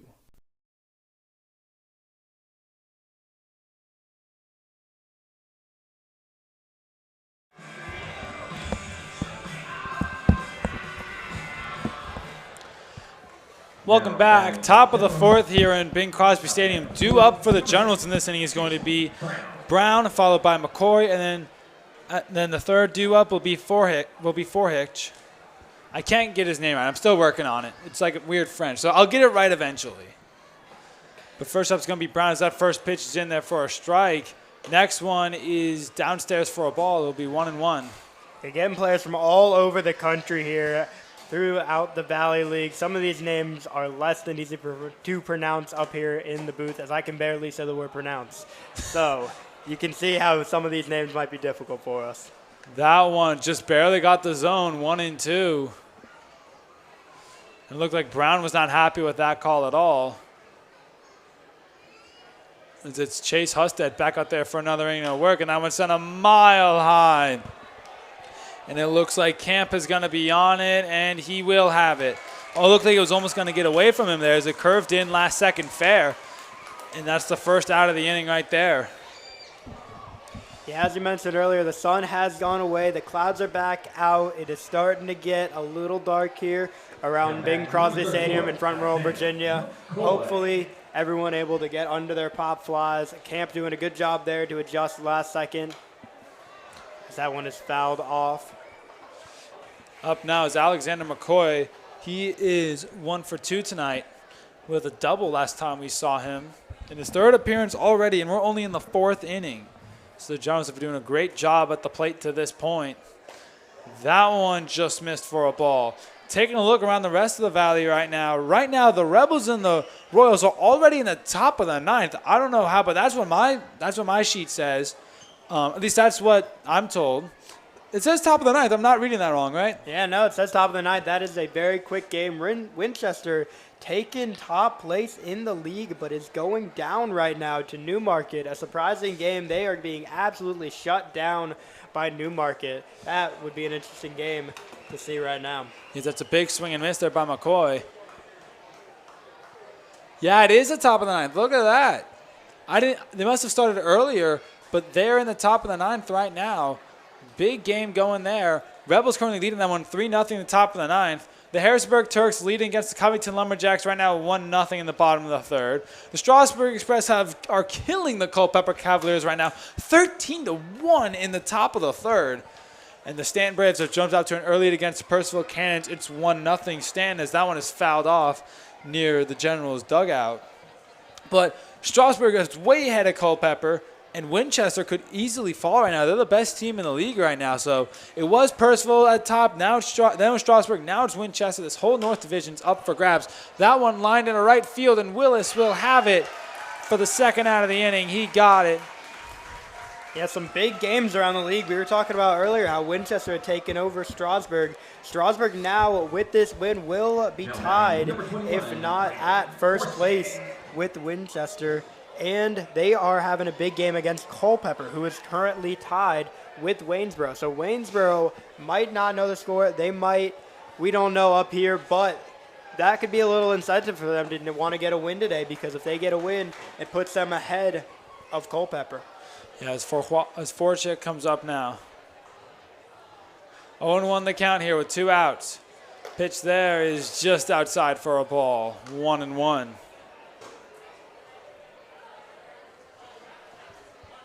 Forhick, 1-1 the count right now with 2 outs. Pitch there by Husted is in there for a strike. As Husted looks to be starting to calm down a bit, get under control. Was able to take control of that third inning. 1 out away from getting through this fourth pretty easily. And that one is lined into left field, but foul, way high. This game seems to have settled down a little bit. You know, started off the first 2 innings very strong, very active, lots of hits, and now we're starting to see a little bit more from the pitchers, a little bit more from the defense, and a 0-0 third and a good start by Husted. to the top of the fourth. That one outside, though, will go to 2-2. Now that you follow the Cardinals on Instagram, why don't you go follow us on Facebook at FR Cardinals to stay up to date on everything that we're doing. 2-2 right now with 2 outs. The pitch from Husted, lined into right field and down. Willis trying to track it right now. His forehick is successfully over to first. Yeah, and if I'm not mistaken, that is his first Valley League hit. So a big day there as he is. Looks like he's trading some candy over there with the first base coach as a little celebration for his first Valley League hit. Yeah, absolutely. That is his first Valley League hit, and definitely a reason to celebrate as Wagner comes up now, the left fielder. Jeremy Wagner out of Townsend University, a senior.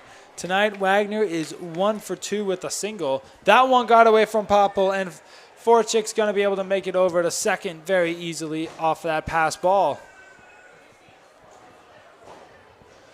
1-0 the count here on Wagner.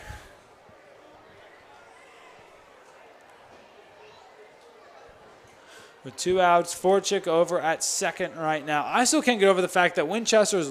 I thought Newmarket would not beat Winchester, but that's a big win if Newmarket can hold on. That ball is in the dirt, and Strasburg is way ahead right now of Culpeper very early. Yeah, a little David versus Goliath there as Newmarket's sitting 7-8 in last place of the Valley League North, beating Winchester, who is 10-6 at the top as a second. And now another pass ball. There's Forchick will be able to get to third. It's 3-0. We were just talking about Husted looking to get under control, and he did seem to do it, but now losing it as he's 3-0 on Wagner, and Forchick's over to third right now off the 2 pass balls. Yeah, unfortunate for Husted right now. Went into this at-bat with 2 outs, a runner on first. Now we have 3 balls and a runner on third. So hopefully Husted can get out of this inning without getting any damage, which would be his first run allowed in this game if he gave up one right there. As that one was a strike in there, and there's the ball for that Wagner was looking for. He thought it was on the last pitch, but he didn't get it. He gets the walk there, and he will head over to first base.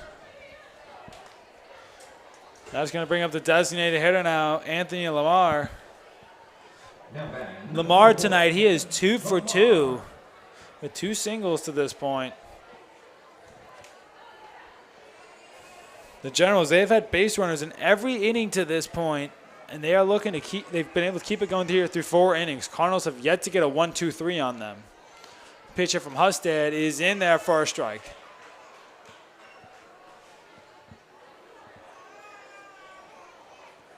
0-1 the count right now. A lot of kids out here tonight at the Bing. That pitch outside. Yeah, for a game that we thought might not happen because of some rainstorms coming in through Front Royal, it is absolutely packed here in Bing Crosby Stadium. Absolutely jam-packed. That pitch is just outside for a ball, 2-1. And you know a big hit from any of those Cardinals players will just destroy the roof on this place. Everyone will go ballistic when that happens. Oh, yeah. It gets loud in here. We have the fans banging on their seats, banging on the bleachers, and it gets loud here in Bing Crosby Stadium. That one is fouled off. Looked like it was almost going to hit Forchick, but so he had to jump up and over it.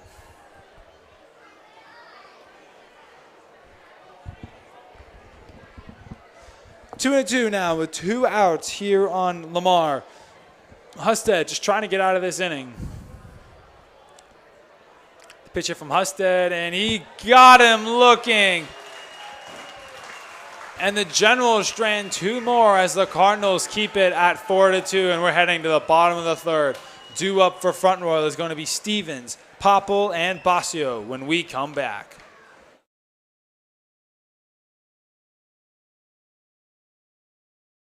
The best gym experience for everyone. They have a ton of different opportunities, including weight training, yoga, racquetball, an indoor pool, pickleball, and so much more. Membership starts at only $25 a month. They also have an open gym every Tuesday and Thursday from 5:30 to 7:30 p.m. You can also receive a free 3-day guest pass to see what all the hype is about, or pay a $3 entry fee. So come on down to Dominion Health and Fitness Center and enjoy the best gym in Front Royal. At the Rotary Club of Front Royal and Warren County, they focus on providing humanitarian service and help build goodwill and peace in the world. Right now, they are focusing on putting an end to polio and making the vaccine available to everyone in Front Royal and Warren County. To learn how to support the Rotary Club of Front Royal or to donate, visit frontroyalrotary.org. Donate today to help put an end to polio. Logan Miatico was a member of the volunteer fire department and was an aspiring firefighter until his unexpected passing in 2021. He had a contagious smile and a vivacious laughter.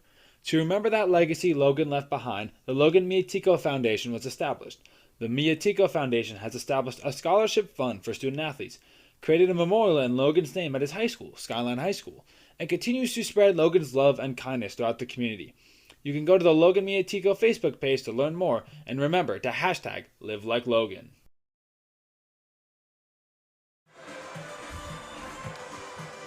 Chicken dance currently going on here at the Bing, and a lot of kids look like they're doing the chicken dance right now as we head to the bottom of the fourth.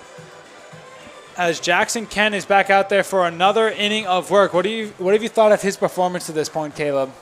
I thought he definitely looked a little shaky in the first two, but has had a lot of control and command over his pitch since then, striking out 2 batters in a 1-2-3 inning last inning. I think that he has a lot of potential to go a lot more innings in this game if he can keep going the way that he has been playing.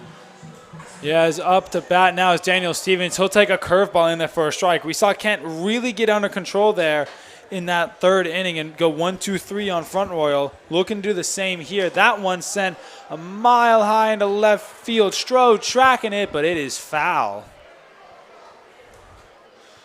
0-2 as there's the glass sound. That glass, like shattering glass sound effect always scares me because like, did that actually just hit glass? Because I've seen that before.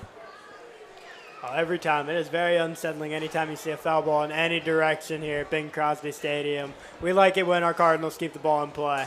We like it when they score as that pitch is in the dirt for a ball, 1-2.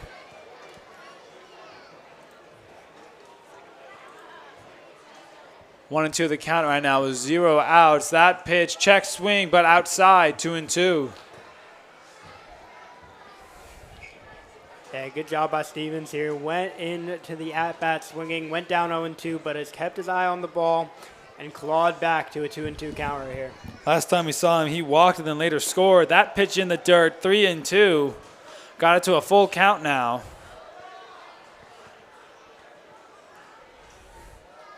Three and two with no outs. A full count here for Stevens. Critical pitch.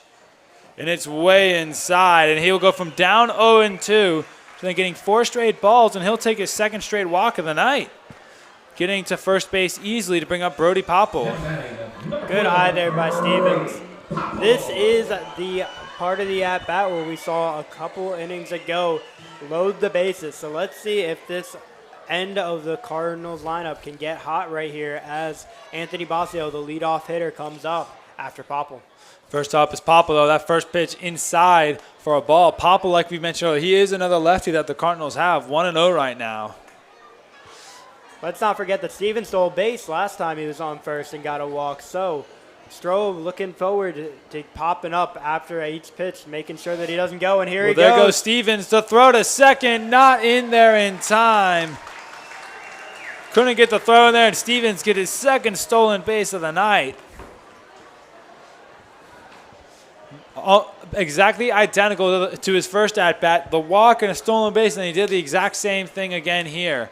2-0 the count here for Popple right now. Last time we saw him, he walked as well.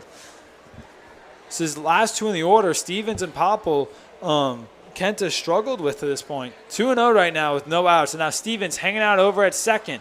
The pitch here, and Popple, big swing and a miss on a slider in the dirt, 2-1. Yeah, I was going to say, it looks all too familiar with Stevens walking, stealing second, Popple going up 2-0 in the count, but a big swing and a miss. Popple does not want to walk again. He wants a big hit. He wants the glory and bring Stevens home. 2-1. Popple sends that one to the left field, but it is going foul. 2-2 now. Kent would love to get that 5th strikeout of the night here. He's gotten Camp, Basio, Willis, and Ruff so far. And he was able to get Camp looking in the first inning. 2-2 right now. Big pitch for Kent. Popple trying to get the bats rolling here.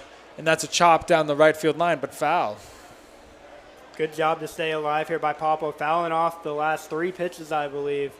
Does not want to go down swinging here, making contact. He's got a runner at second, 0 outs. It would be huge for the Cardinals if he were to get on base. 2-2 the count still. As Kent looks down, Stevens, the pitch down to Popple, upstairs, called ball.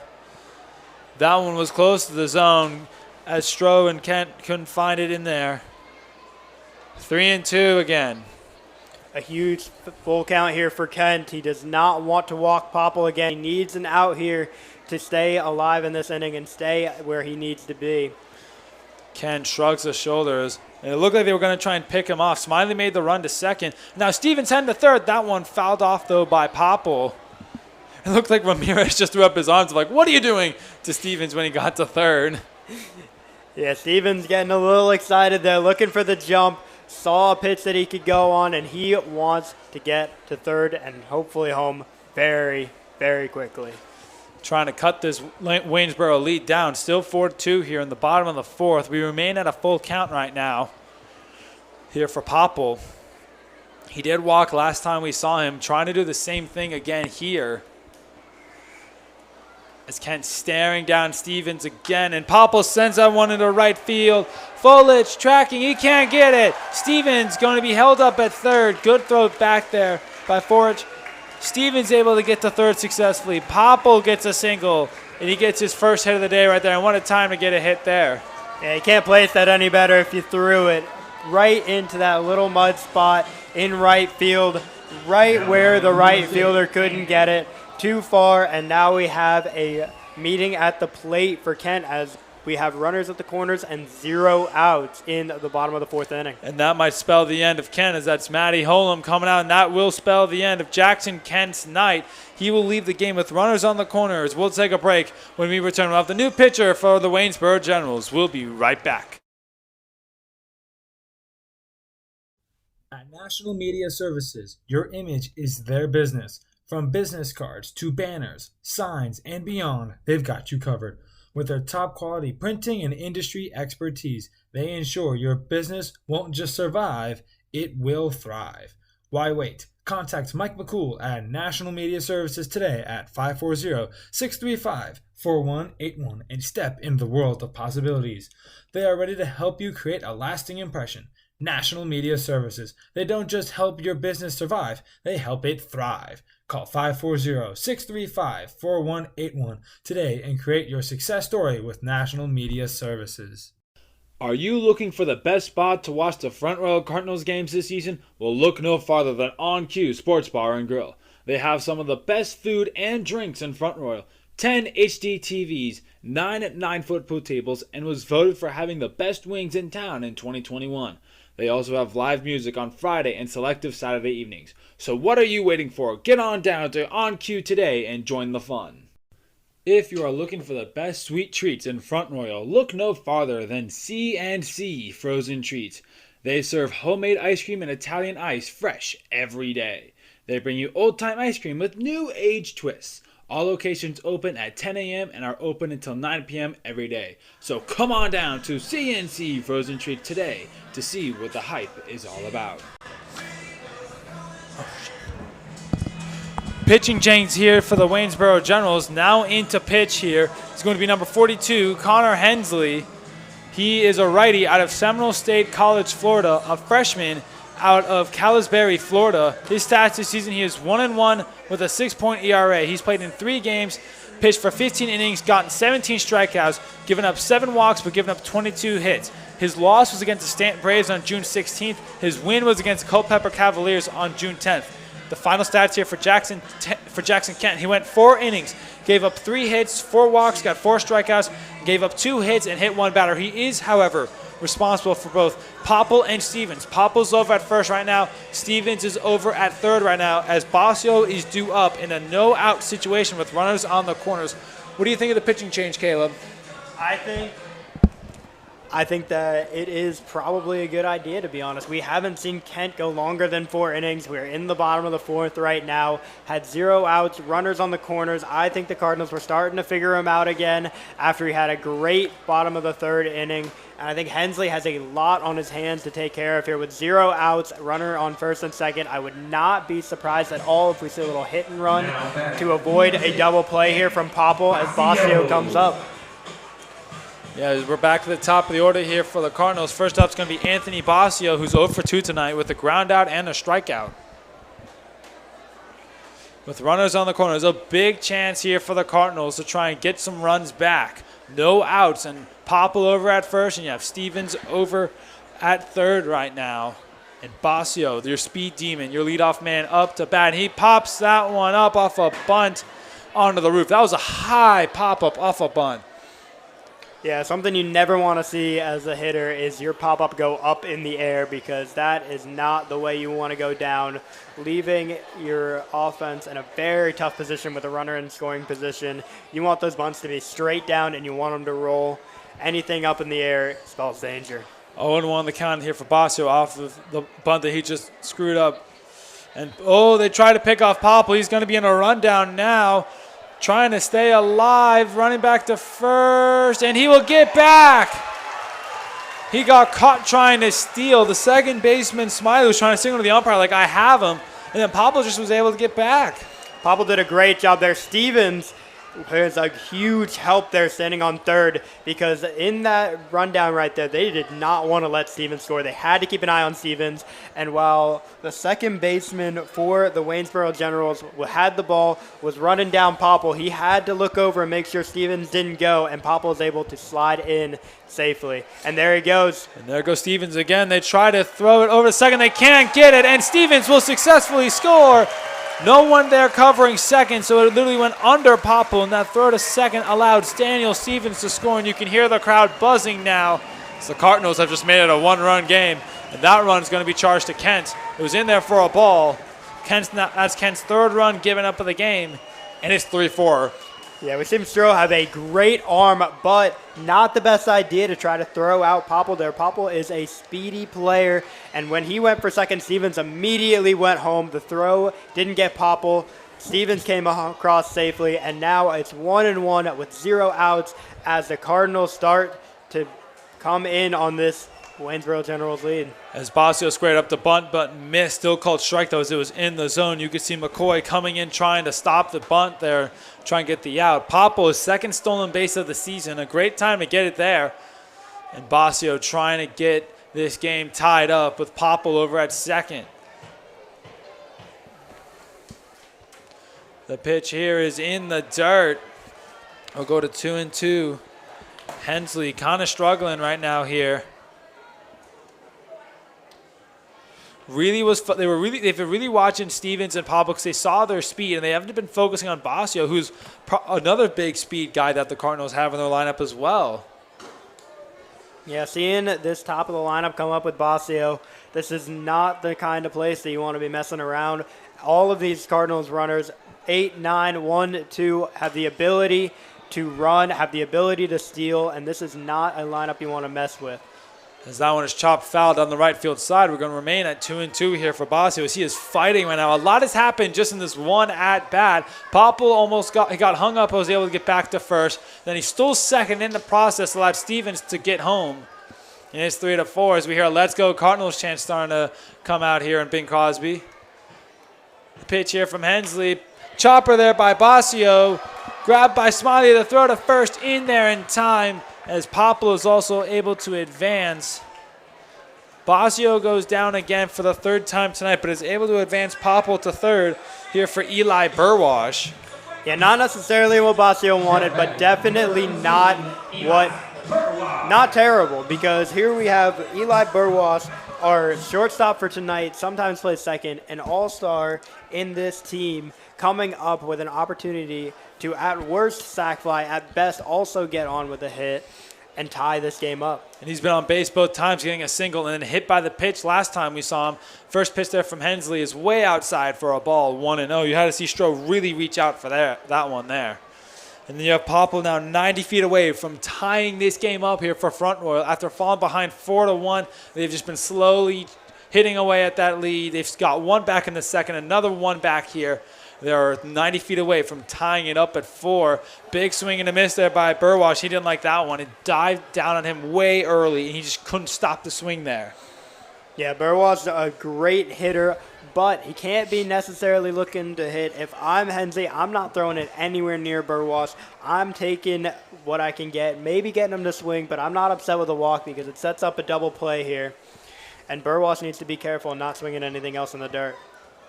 That one in the dirt again, 2-1. And after Burwash, it is going to be Camp as he's in the on-deck circle right now. Camp tonight is 0 for 1 with a walk last time we saw him. So now that you follow us on Instagram, you followed us on Twitter, on Facebook. Now follow us on Twitter at FR Cardinals to stay updated on everything the Cardinals are doing. And that's a big swing and a miss there by Burwash. 2-2 now with 1 out. What are you thinking here if you're Burwash and Hensley coming up in this huge matchup, a 1v1 with 2 balls, 2 strikes, and a runner on third? What are you trying to get out of this? If I'm Hensley, I just want to get the out here. But Burwash, you want to keep the bats rolling. Maybe try and score a pop. We'll get him to get closer. That one's through the past third baseman.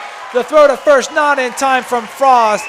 Burwash is safe, and with that hit, Popple is able to score. And with that, the Cardinals have come back from down 4-1. And they tie it up at 4, and this crowd has erupted. Number 5, Drew. These fans are on their feet. A great comeback here for the Cardinals. Burwash choked up on the bat, able to get something in play with 2 strikes there, and keeps the inning alive. 1 out, tie ball game. Drew Camp up to bat. Drew Camp, last time we saw him, he walked. Looking to keep that going. With Burwash jumping around like crazy. That one lined into right field, but grabbed by the right fielder Forchik for the second out of the inning. That's been kind of the story for Camp this year, sadly. He's had big, powerful hits, but unlucky hits right at the outfielders. But bringing up the Georgia State line, with Cam Douglas up first. Douglas tonight, he's 0 for 1 with the flyout, but did get walked his first time up. Unlucky for Camp there, and unlucky for the Cardinals to now have 2 outs. They were rolling for a second there, but they are coming up with Cameron Douglas, who is hitting .467 right here. He's got Burwash on first. This inning is not over yet. Yeah, and Douglas, last time we saw him, he had that unlucky fly out into left field in deep foul territory, trying to get things going here. That first pitch up there, but called strike, and Douglas shakes his head. I thought that was a bit too high, but the umpire says otherwise. 0-1. Yeah, definitely started outside, came back in a little bit. Unlucky for Cam Douglas, but definitely not his pitch. So hopefully he can have a good rest of the at-bat as Hensley checks over on Burwash, who is safe. 0-1 the count here from Hensley, trying to get Douglas and try and stop this inning, as that 4th run will be charged also to Kent. Burwash jumping around like crazy. That pitch in there for a strike.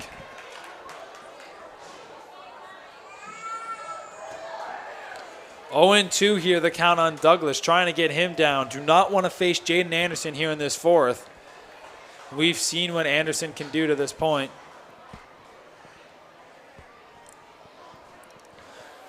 Hensley taking a long second.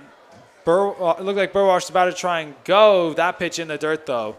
1-2. Good eye there by Douglas. I'm kind of waiting for Burwash to take his jump and try and make the run over to second to get into scoring position, knowing that you have 2 massive bats right now. And Douglas, and then right after him, if he can get aboard, is Anderson. Yeah, Burwash with 6 stolen bases, almost more than any other Cardinal on this team. He is fast, and he is looking to get into scoring position. Hensley the pitch, and called strike 3. Douglas didn't like it. He thought it was a little more inside, but got him looking, and that will end this 4th inning. But the damage is done as the Cardinals have tied it up now. It is Waynesboro 4, Front Royal 4 after 4 innings. We got a tie ball game here, folks. As youth sports continue to grow, many parents struggle to look for places to take their kids to practice their sport. That struggle is now over with Arena Sports and Event Center. This amazing location has 3 rows of batting cages, an indoor turf space, camps, and so much more to offer. The drives to Manassas and Winchester for parents are no more, as now they can turn to Arena Sports to bring their kids to practice and train to get better. To learn more, go to their Facebook page at the Arena Sports and Event Center and check it out now. Wines Bookkeeping has specialized in a variety of business and tax services to help those in the local Front Royal community for over 50 years. They can take care of your business needs quickly and efficiently, including business tax preparation, personal tax preparation, and bookkeeping. They can handle the books for you and allow you to worry less and live more. Brody Michael was just a 14-year-old boy beginning his high school basketball career when he passed away back in 2020. Brody brought so much positivity and compassion to everyone in his life. He was non-judgmental, kind, caring, and always had a smile on his face. His impact was much larger than just the high school basketball court, as it spread throughout the entire community. In his memory, the Brody Michael Foundation was started to help continue the legacy Brody started. It not only gives back to the community, but also offers scholarships for student athletes as well. To donate to this wonderful foundation and continue Brody's legacy, please visit Brody Michael Foundation. The Front Royal Cardinals are sponsored by CNC Frozen Treats, Green to Ground, Wines Bookkeeping and Wines Family, Dominion Health, Brody Michael Foundation, State Farm, the Logan Miatico Foundation, Lost Caverns, Card My Yard, National Media, On Cue, and the American Legion. Is due up for the Generals here in this fifth inning is going to be Stroh, Frost, and Ramirez. As Stroh is up first, as is Chase Husted back out for another inning of work. That first pitch is upstairs, and there is our amazing mascot there, Wild Card the Cardinal, the best mascot in the entire Valley League by far. What do you think, Caleb? Do you think he's the best mascot? Oh, we love Wildcard here. He is always out. Unlucky that we didn't get to see him do the chicken dance today, but as you can see, the kids love him, the fans love him. He is the most energetic mascot I've ever seen, and we just love having him here around Big Crosby Stadium. 2-0 the count right now here for Husted. The pitch on Stroh is sent high and into left field, but going foul. Yeah, as you can't see it, but I can see it. Wildcard having a ton of fun with the fans right now, putting smiles on kids' faces. It is absolutely packed here on a great Friday night. Rain so far is held off. 2-1 the count right now for Stroh. Stroh tonight, he is 1 for 2. That one sent to left field, but going foul again. Again, please return all foul balls to the cassette stand as soon as possible. Thank you. Yeah, a lot of foul balls today, so if you are anywhere around Bing Crosby Stadium, watch out. 2-2 the count from Husted. Big swing and a miss there on Stroh to start the fifth inning. That's what you needed if you're Chase Husted there in your third inning of relief coming in for Schultz, where the Generals, they were rolling. Ever since Husted has come in, it's been kind of lights out. Generals have been able to get base runners in every inning so far, but that was a big way to start the fifth inning there. Yeah, Husted looks strong out here, is in full command of his pitches. Had a little trouble in the top of the third when he came in, put some runners on base, but was able to get out of it, and he looks strong here going into the fifth inning. As Riley Frost fouled that one off down on third base, it'll be 0-1.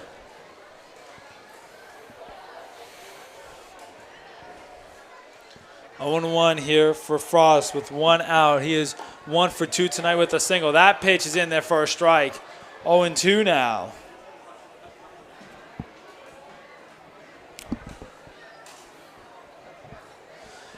Big pitch for Husted. 0-2 the count, and that one upstairs and inside on Frost. Try to see if he could get him on some off-speed stuff, but couldn't. Yeah, with 2 strikes here, he is just looking for Ramirez to swing at something. The hit by Frost is going down the left field line, but Frost, foul. I'm sorry. Ramirez is in the on-deck circle. He'll be next. Almost at it. So close and yet so far. Yeah, so Frost here. How is he doing this season? He is the 3rd best hitter on this Waynesboro team, hitting .375. Pitch from Husted, and a big swing and a miss there by Frost. 2 strikeouts in a row there for Chase Husted. Got Stroh and got Frost swinging on both of them. And now it's Ramirez coming up. I knew he was around here somewhere. Ramirez tonight is 1 for... He's actually 0 for 0 because he got a board off a fielder's choice and got hit by a pitch the first time we saw him. He's yet to have an official at-bat really tonight. Yeah, but of his at-bats this season, he's done well. 44 at-bats in 12 games. He has 14 hits and is hitting .318. He is coming up against a red-hot Husted. Let's see who gets the better of this matchup right here. First pitch by Ramirez is a big swing and a miss. Second one fouled off into the net. 0-2 for Ramirez right now by Husted. Chase Husted looking solid right now here in the 5th inning. Yeah, as you said earlier, from JMU and from McCannsville, which is right around this area, homegrown Virginia pitcher, and he looks great here in his first season for the Cardinals. For those of you who aren't familiar with the Virginia area, as that pitch is fouled off, Mechanicsville is kind of just a bit north of Richmond, and Front Royal, we're kind of like to the northwest of Richmond a bit. We're in the northwest corner. That one fouled off behind them again. And we're probably, give or take, about a 2 or 3 hour drive, depending on traffic, away from Richmond. So he's not far away at all.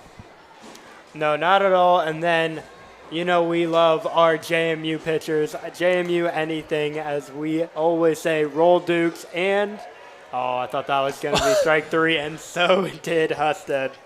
1-2 the count. That pitch just too low and in the dirt. Couldn't get Ramirez on the curveball there. 1-2 now. 2 outs. No runners on here for Ramirez. Husted looking to go 1-2-3 on the Generals. That one, a little chopper at Husted. He collects it to throw to first, in there in plenty of time, and he does successfully go 1-2-3 on the Generals. First time the Generals didn't get a base runner in an inning all game, but that's huge for momentum. We're still tied at 4. Due up for Front Royal in the 5th is going to be Anderson, Willis, and Ruff. We'll be right back. At National Media Services, your image is their business. From business cards to banners, signs, and beyond, they've got you covered.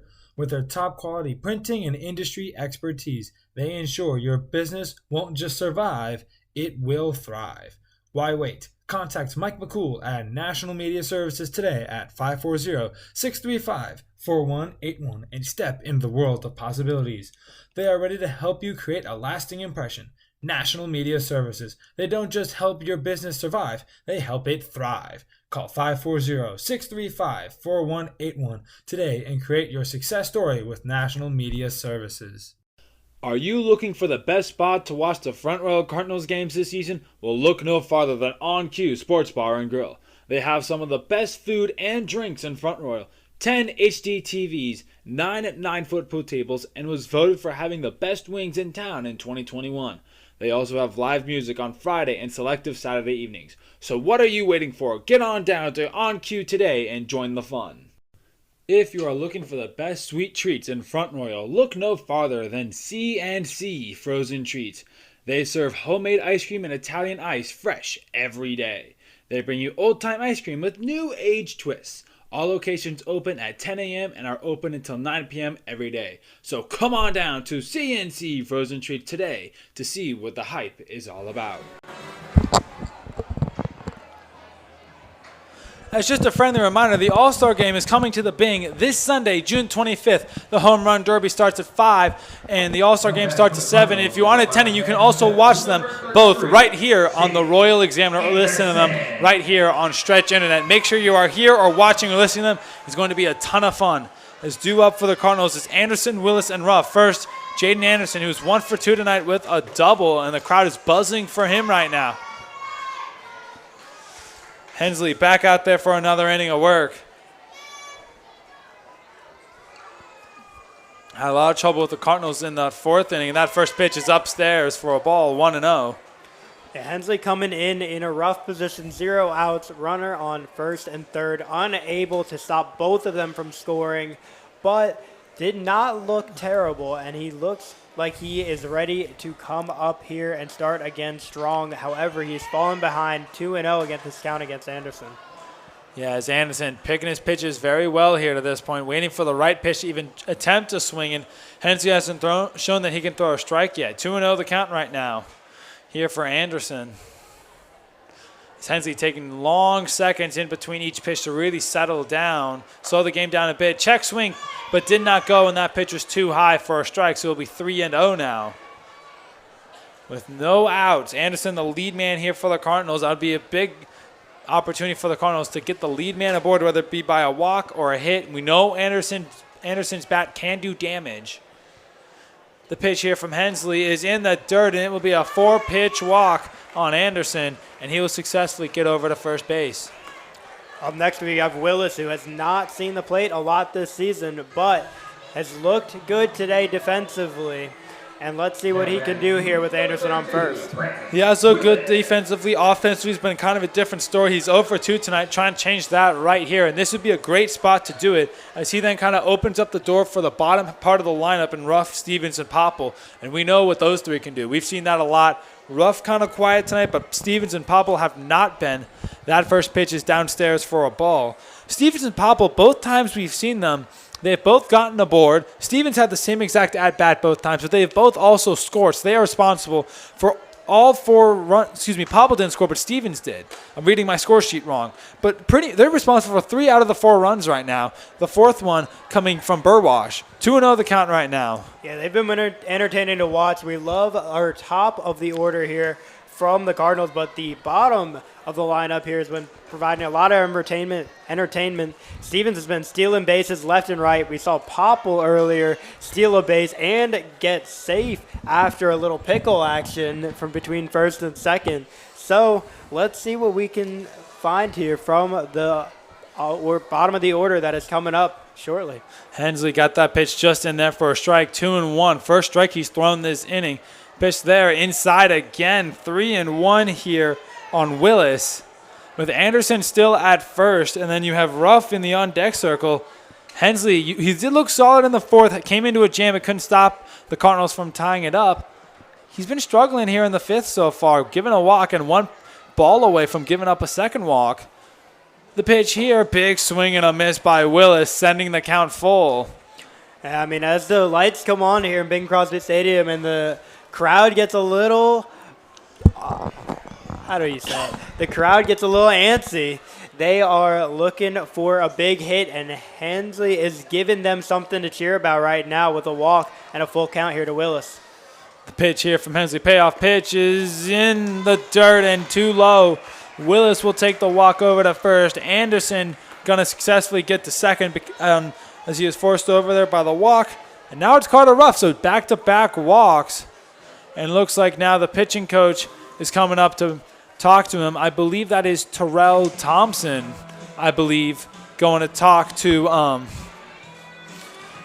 Hensley. We're going to focus in on that really quick. What do you think they're telling him right now? I think you got to tell him, settle down. We've gotten 2 walks so far. We got to start taking it 1 pitch at a time. We got to throw some strikes. This offense, as you've seen, Willis going 0 for 2. Ruff, I think, also starting 0 for 2. You need to throw some strikes. You cannot give them the opportunity to walk the bases loaded here with a tie game and throw this game away. Already blowing a 4-1 lead. Let's see what Carter Ruff here does, as Hensley has just been talked to. Yeah, as Terrell Thompson returns to the dugout there. Ruff up to bat now. With runners on first and second, you have... And both of them got aboard thanks to walks. You have Willis over at first and Anderson over at second. Let's go take a look at the current Valley League scores. The Harrisburg Turks and the Covington Lumberjacks game has been delayed to rain because of rain. It's currently 2-0 for Harrisburg right now, as they're currently in a rain delay. The Newmarket Rebels were able to successfully complete the upset over the Winchester Royals, as Newmarket won that game 3-0, a huge win for them. Strasburg continues to have a massive lead on Culpeper. It's 15-2 now in the top of the 5th. That first pitch is outside for a ball. The Purcellville Cannons have been able to now get ahead of the Stanton Braves. It's 2-1 for Purcellville in the bottom of the 5th. And, of course, here in Front Royal, it's 4-4 right now. That next pitch in there for a strike. Big strike there if you're Hensley. You do not want to walk a 3rd straight batter, because that might mean the end of his outing for him.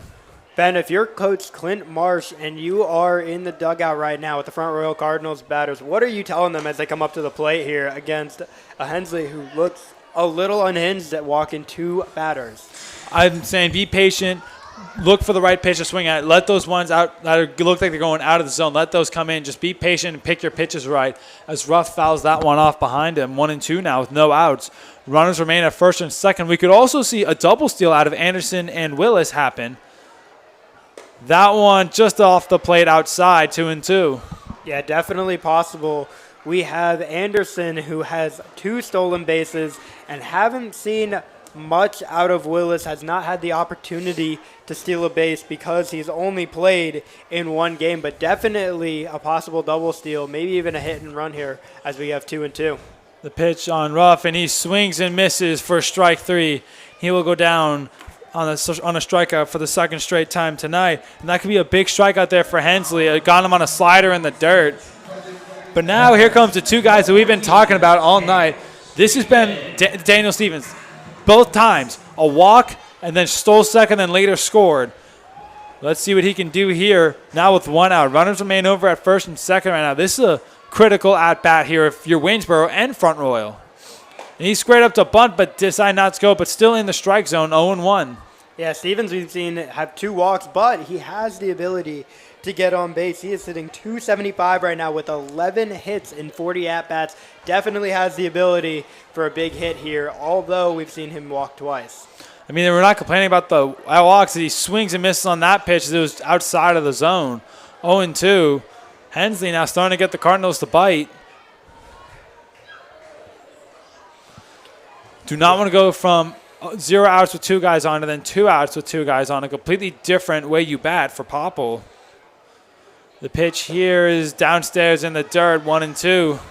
Hensley looking forward right here to going from 2 walks to 2 back-to-back strikeouts. He has had either a lot of command or no command, but we have seen 0 balls put in play so far this inning.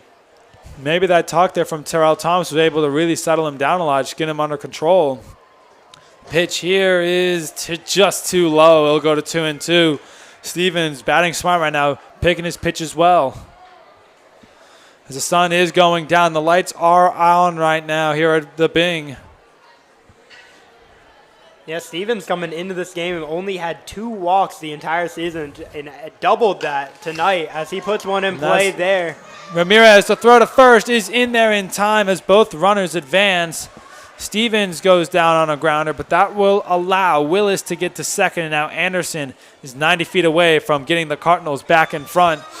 And it's Brody Popple now, who's 1 for 1 with a single and a walk. Another bat. Popple and Stevens, the 8 and 9 hitters, you never suspect them to be arguably the 2 most dangerous batters. And they aren't even batting hard. They're just picking their pitches well, being smart at the plate, and being able to draw out the walks. They've been very critical to the Cardinals' success to this point. Now Popple in a huge spot here. Tie ball game, 2 outs, 2 runners in scoring position as he lays down a bunt that goes foul. A lot could happen here if Popple is able to connect with the ball.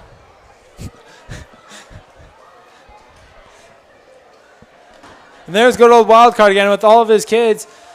It's like a swarm of kids right now around Wildcard. They all keep on trying. They all want to get a high five. Maybe he'll come up here and visit us. Maybe I can get a high five from him. Yeah, no, it's been a while since he came up here and visited us. Too busy with all the fans. Too famous for us now. But, you know, we've seen Wildcard a lot. He gives those fans a lot of joy. So that's what happens when you become a celebrity, I guess. Yeah, 1-1 the count as that pitch is way outside on Popple. 1-1 with 2 outs. You have both runners in scoring position. Willis over at second. Anderson over at third right now. 2 outs right now here in the bottom of the 5th here at the Bing. 4-4 still the score. As Popple is trying to change that right here. He'll take another one outside. 2-1. Yeah, Popple, if he is able to walk, will send the bases loaded with Anthony Basio, the leadoff hitter for the Front Row Cardinals, up to the plate. 2-1 the count right now here. The pitch from Hensley. Outside again. 3 straight outside pitches. It's 3-1. I mean, even with 0 hits today, Popple could be one of our players of the game, playing amazing defensively as well as about to have his 3rd walk, knock on wood, if there's another ball right here. Knocking on wood. Because you have a bad jinx. I do. I keep telling them to give me a plank or something up here that I can knock on because the announcer's curse is very real up here for me. Oh, it absolutely is. And time called. Oh, no, they're going to call a balk. The field umpire calls balk. They called ball 4 because of that, and Popple will take another walk and load the bases here for Basio. Yeah, Hensley not happy about that one. Giving up a walk without any pitch is never a good thing to do. Basio coming up to the Star Spangled Banner here with bases loaded. Maybe some American spirit will send him home. Oh, miss ball there. No, I think he fouled that one off. I thought that was a pass ball, but it wasn't. Whoever's on sound, whoever's our music guy, someone replace him now. That was bad. Basio with a little smile and wave back here into the box, though. All love here from Basio and the Front Royal Cardinals family. And he is looking to score a couple runs here. He is swinging the bat. It is 0-2 with 2 foul balls. He does not want to strike out here, wants to stay alive, might choke up a little bit here. He's got bases loaded in a huge spot. 2 outs, tie ball game. You have currently Anderson over at third. You have Willis over at second, and Popple hanging out over at first now because of the block. Hensley kicks and deals. And Basio swings and misses, and the Cardinals leave the bases loaded.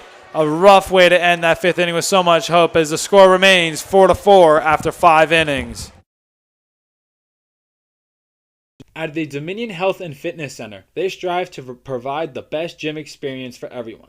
They have a ton of different opportunities, including weight training, yoga, racquetball, an indoor pool, pickleball, and so much more. Membership starts at only $25 a month. They also have an open gym every Tuesday and Thursday from 5:30 to 7:30 p.m. You can also receive a free 3-day guest pass to see what all the hype is about, or pay a $3 entry fee. So come on down to Dominion Health and Fitness Center and enjoy the best gym in Front Royal. At the Rotary Club of Front Royal and Warren County, they focus on providing humanitarian service and help build goodwill and peace in the world. Right now, they are focusing on putting an end to polio and making the vaccine available to everyone in Front Royal and Warren County. To learn how to support the Rotary Club of Front Royal or to donate, visit frontroyalrotary.org. Donate today to help put an end to polio. Logan Miatico was a member of the volunteer fire department and was an aspiring firefighter until his unexpected passing in 2021. He had a contagious smile and a vivacious laughter. To remember that legacy Logan left behind, the Logan Miatico Foundation was established. The Miatico Foundation has established a scholarship fund for student athletes, created a memorial in Logan's name at his high school, Skyline High School, and continues to spread Logan's love and kindness throughout the community. You can go to the Logan Miatico Facebook page to learn more, and remember to hashtag Live Like Logan.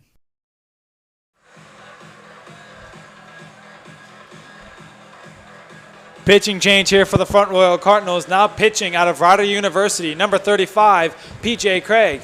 Craig is a right-handed pitcher out of Barnegat, New Jersey, and is currently a sophomore.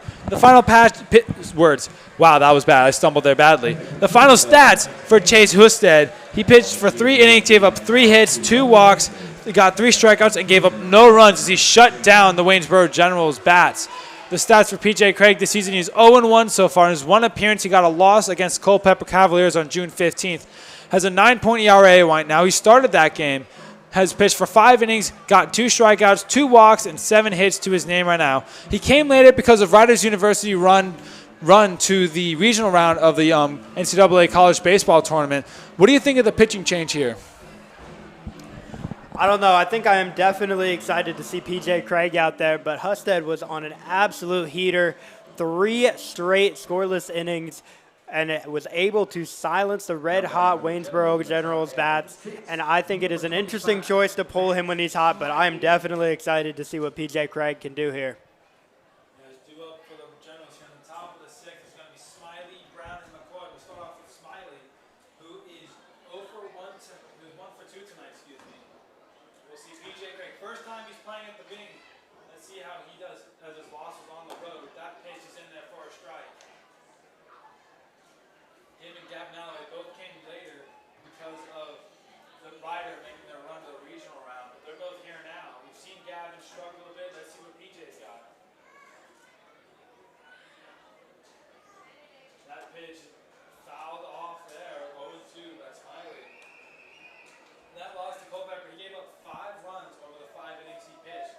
That was enough as they lost the game to Culpeper 9-3. That happened on June 15th, so just over a week ago now. Yeah, definitely looking to have a different result here. Coming into a spot where the Generals have been a little quiet as of late. You know, they started off extremely strong against Schultz. Husted able to shut them down. He's in a good position. He just needs to make sure that he keeps them down and out and does not give them any chance to hop back into this game. That was fouled off again by Smiley. 0-2 the count here for Craig. He's looking to have a strong start here. After Husted went 1-2-3 in the fifth. The pitch here from Craig, and he got Smiley swinging. Big first strikeout there on the night here for PJ Craig in the sixth inning. The third pitcher the Cardinals have used tonight after Schultz had a rough start to his game. Yeah, great start there from PJ Craig. Able to find all of his pitches perfectly and able to get a big swing and a miss for his first strikeout and first out of his outing tonight. As we go back to the top of the order for the fourth time with Jason Brown now. Brown tonight is 1 for 3 with a single. As Craig has to face now up against the top of the order. Brown has a big bat and is very fast. We've seen him hustle. First pitch just too high for a ball.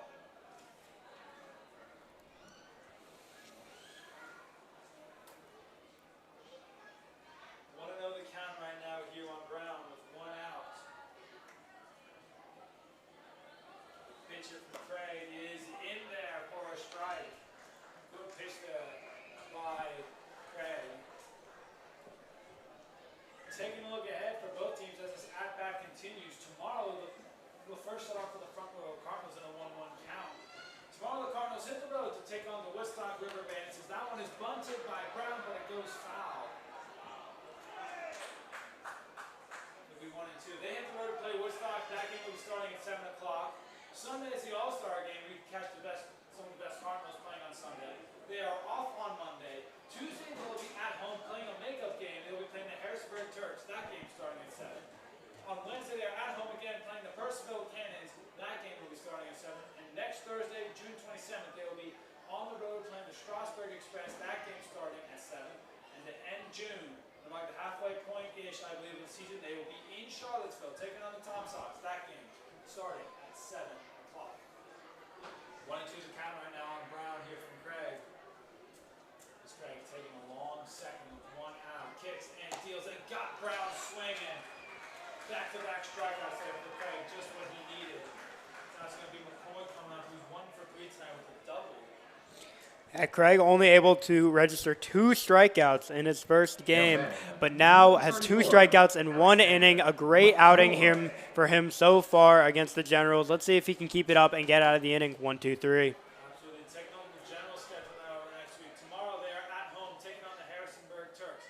Sunday is the All-Star game, so make sure you come here to the Bing Crosby Stadium and check that one out. First pitch is in there for a strike.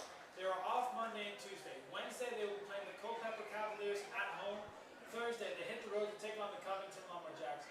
And next Friday, June 30th to end the month, they are at home taking on the Strasburg Express. Over on the count. That one sent a mile high behind home plate and out of play, most likely hitting our roof. No, it didn't hit the roof. I never heard a sound. Sometimes you never know when those ones are going like right above our heads. Yeah, that's probably bouncing right in front of our ticket booth right there. Hopefully not startling anybody as they're walking in or out of the stadium. I've definitely been down there a couple times and a ball plops a couple feet from you. Hopefully it didn't hit anybody. Oh, it's terrifying. That one sending a center field. Basio on it, and that will end the inning. So you mentioned you didn't necessarily understand the decision. Well, there's why. Husted goes 1, 2, 3 in the 4th. Then Craig comes in and keeps it going. You see those 1, 2, 3 in the 6th. This score remains. Waynesboro 4. Front Royal 4. We have a battle, and we'll be right back. Who's got the pulse of your community? They do. It's the Royal Examiner. They bring you the local stories that matter, from town and county government updates to school board decisions. The Royal Examiner has got you covered. But there's more than just news. Ever wonder about the events happening in your backyard? They're on it. The Royal Examiner knows all about the concerts in the park, farmers markets, local charity runs, and art expeditions. If it's happening in your community, they're there. What's more, they love digging into the hearts of our community to share the intriguing stories that make us unique. So tune in, turn up, and take note. Your community is full of stories waiting to be discovered, and the Royal Examiner is your guide. Stay informed, stay connected, and most of all, stay local. The Royal Examiner, because local matters. Visit us online at royalexaminer.com. Are you having electrical problems in your home or business and need to find the best electrician you can? Well, look no farther than Green to Ground, located right here in Front Royal, Virginia. They offer free estimates on projects and are focused on client satisfaction. Their electricians are ready to take on any and all of your electrical needs as they offer peace of mind, one circuit at a time. So just give them a call at 540-692-8412.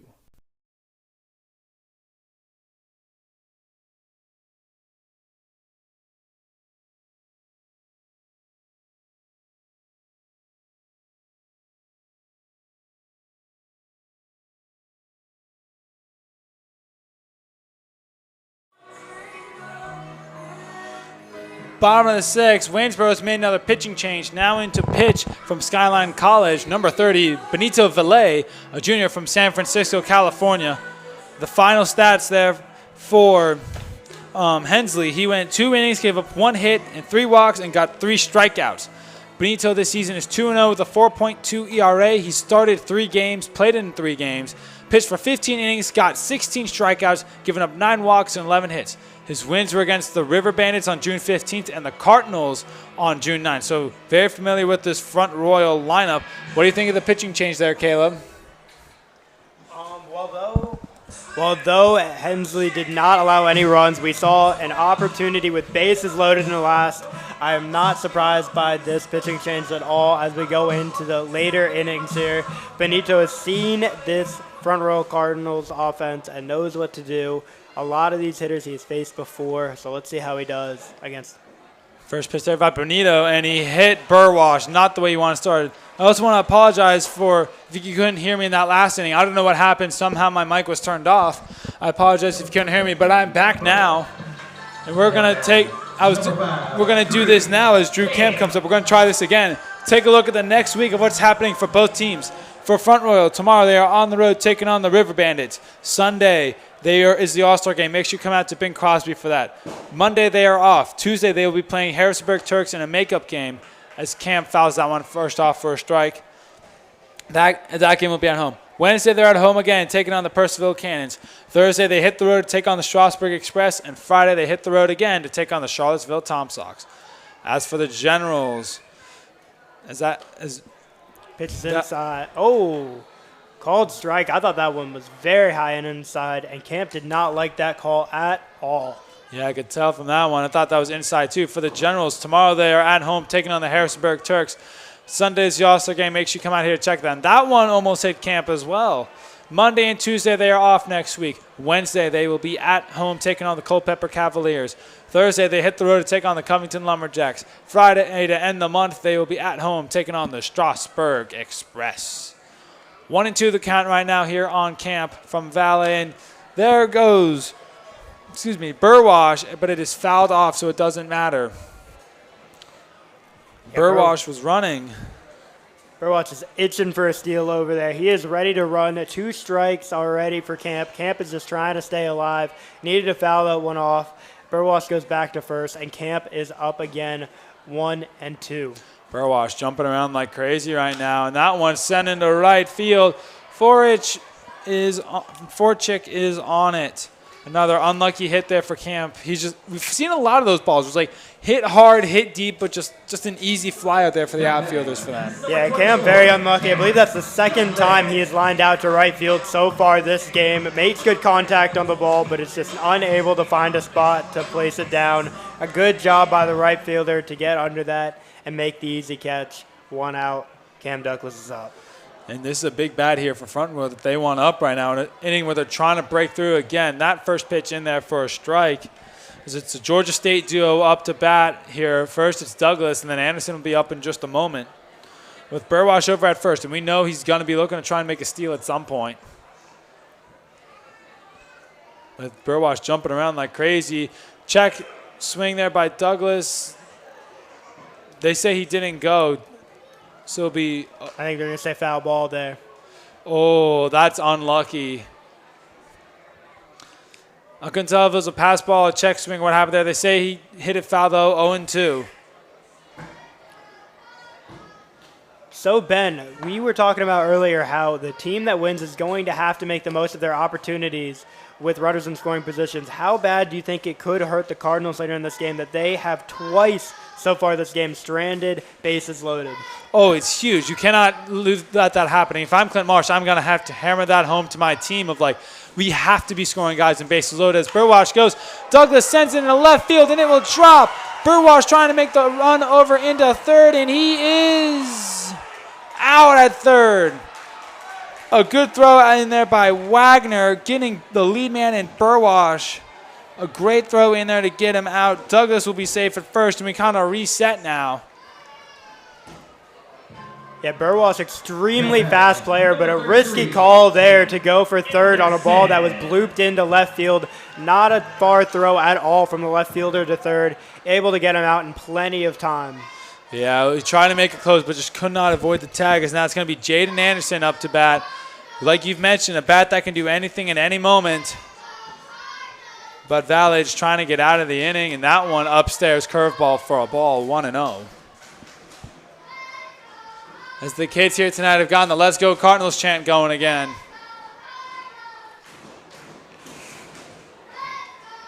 One and 0 the count right now on Anderson with Douglas on first. That one fouled down the left field side.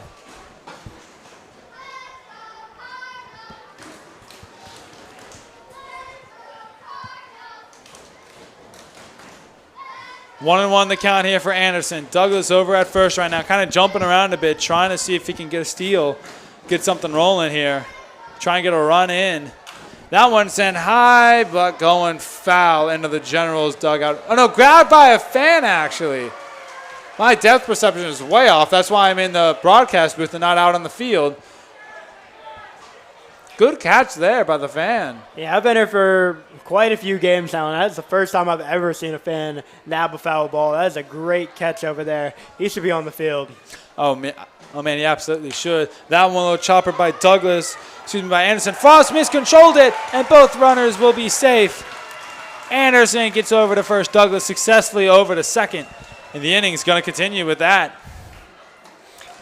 Yeah, routine ground out there to Frost, who got a little bit of ahead of himself, was ready to go, get out of this inning, and just could not handle the ball, sending the inning into the next batter, who is Brandon Willis.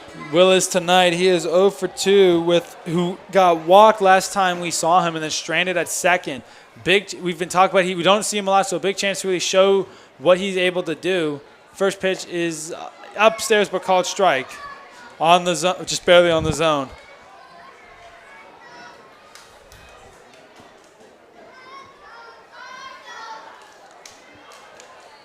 Douglas over at second. You have Anderson on first right now. 2 outs. The pitch here from Valle is hit by Willis. Little chopper down the left field line, but it is foul. If that stayed fair, then he would have most likely been able to get in there and everyone would have advanced. It was a little slow roller that just wasn't going anywhere. That would have brought up rough. Yeah, those slow rollers are hard to get to, and that very well could have put him on first base and loaded the bases as Carter Ruff comes up after him. But we continue the at-bat, 0-2 with 2 outs. Douglas still at second, Anderson still at first. That one upstairs, almost hit Willis in the face. And you can see Valle a bit upset because he didn't like that pitch. 1-2 now with 2 outs. And the crowd trying to cheer on their Cardinals hard, trying to get a run in to try and get the lead for the first time tonight. Runners on first and second. Do you think we'll see a double steal? I think it's unlikely with 2 outs. Oh, wait a minute. That one's sent in the left field. That is going. Gone! Brantley Willis just sent that one out of here. His first home run of the season, and it's a 3-run bomb. We have not seen a lot out of Brantley Willis this season. This is only his second game, first 8 at-bats, and he hits an absolute bomb into left field. That one was gone from the bat, and this has absolutely fired up the crowd as the Cardinals take their first lead of the game. What a time to make an announcement of who you are. We don't see Willis a lot. He just said, hello, my name is Brantley Willis, and I'm here to play, just cementing himself. Huge hit, huge announcement, and that got the crowd rolling as the roof just got blown off this place with that hit. That pitch there by Valley on rough is in the dirt, 1-0. If you would have told, I did not think Willis would have done that because he's not one of our typical suspects to hit a home run like that, but he just squared that one up perfectly and crushed that ball as that pitch is in for a strike. Yeah, I mean, coming in one of his first games, and he's hitting in between Douglas, Anderson, and Ruff, who are great hitters, and he is not the one I thought would be able to go yard there, but an absolutely hammered ball into left field, and welcome Brantley Willis to Bing Crosby Stadium. Yeah, what a shot there by Willis. Now it's Front Royal 7, Waynesboro 4. What a time to come back. As it's 1-2 right now with 2 outs on Ruff. We keep rolling for Valet. And that one sent by Ruff into right field, but foul.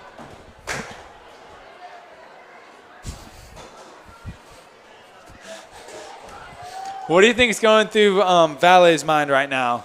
I mean, that's got to be hard. You have 2 outs, runner on first and second. It's not great, but it's not terrible. You thinking you can get out of this inning. I believe there was 2 strikes when he hit that home run, too. Yeah, there were. He was ready to get out of this inning, and Brantley Willis said, no, thank you. We're going to keep this inning going. Yeah, we were just talking about it earlier as that pitch is in for a ball. The Cardinals, they've left bases loaded twice now. This time they didn't let that happen as Ruff strikes out for the 3rd time tonight, that time looking. That will end the inning, but the damage done. Brantley Willis, the right fielder out of Chipola College, goes yard, going deep into left field. The Cardinals were down at one point after, in the middle of the second, 4-1. They have now scored 6 unanswered runs to make it 7-4 after 6 innings. We will be back. At the Dominion Health and Fitness Center, they strive to provide the best gym experience for everyone. They have a ton of different opportunities, including weight training, yoga, racquetball, an indoor pool, pickleball, and so much more. Membership starts at only $25 a month. They also have an open gym every Tuesday and Thursday from 5:30 to 7:30 p.m. You can also receive a free 3-day guest pass to see what all the hype is about, or pay a $3 entry fee. So come on down to Dominion Health and Fitness Center and enjoy the best gym in Front Royal. At the Rotary Club of Front Royal and Warren County, they focus on providing humanitarian service and help build goodwill and peace in the world.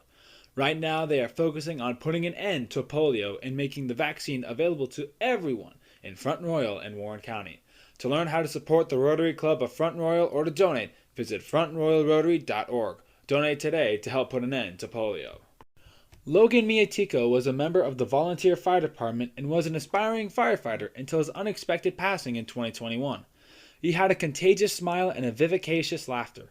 To remember that legacy Logan left behind, the Logan Miatico Foundation was established. The Miatico Foundation has established a scholarship fund for student athletes, created a memorial in Logan's name at his high school, Skyline High School, and continues to spread Logan's love and kindness throughout the community. You can go to the Logan Miatico Facebook page to learn more, and remember to hashtag #LiveLikeLogan. It's just your friendly reminder, the All-Star Game is this Sunday here at Bing Crosby Stadium. Make sure you come on out for that. This is Braden Forche up to bat after Brantley Willis went yard in the last inning. And that first pitch way inside on Forche there. Caleb, that was an insane 7th inning because we didn't think any runs were going to score, and then Brantley Willis just crushed that ball out of here.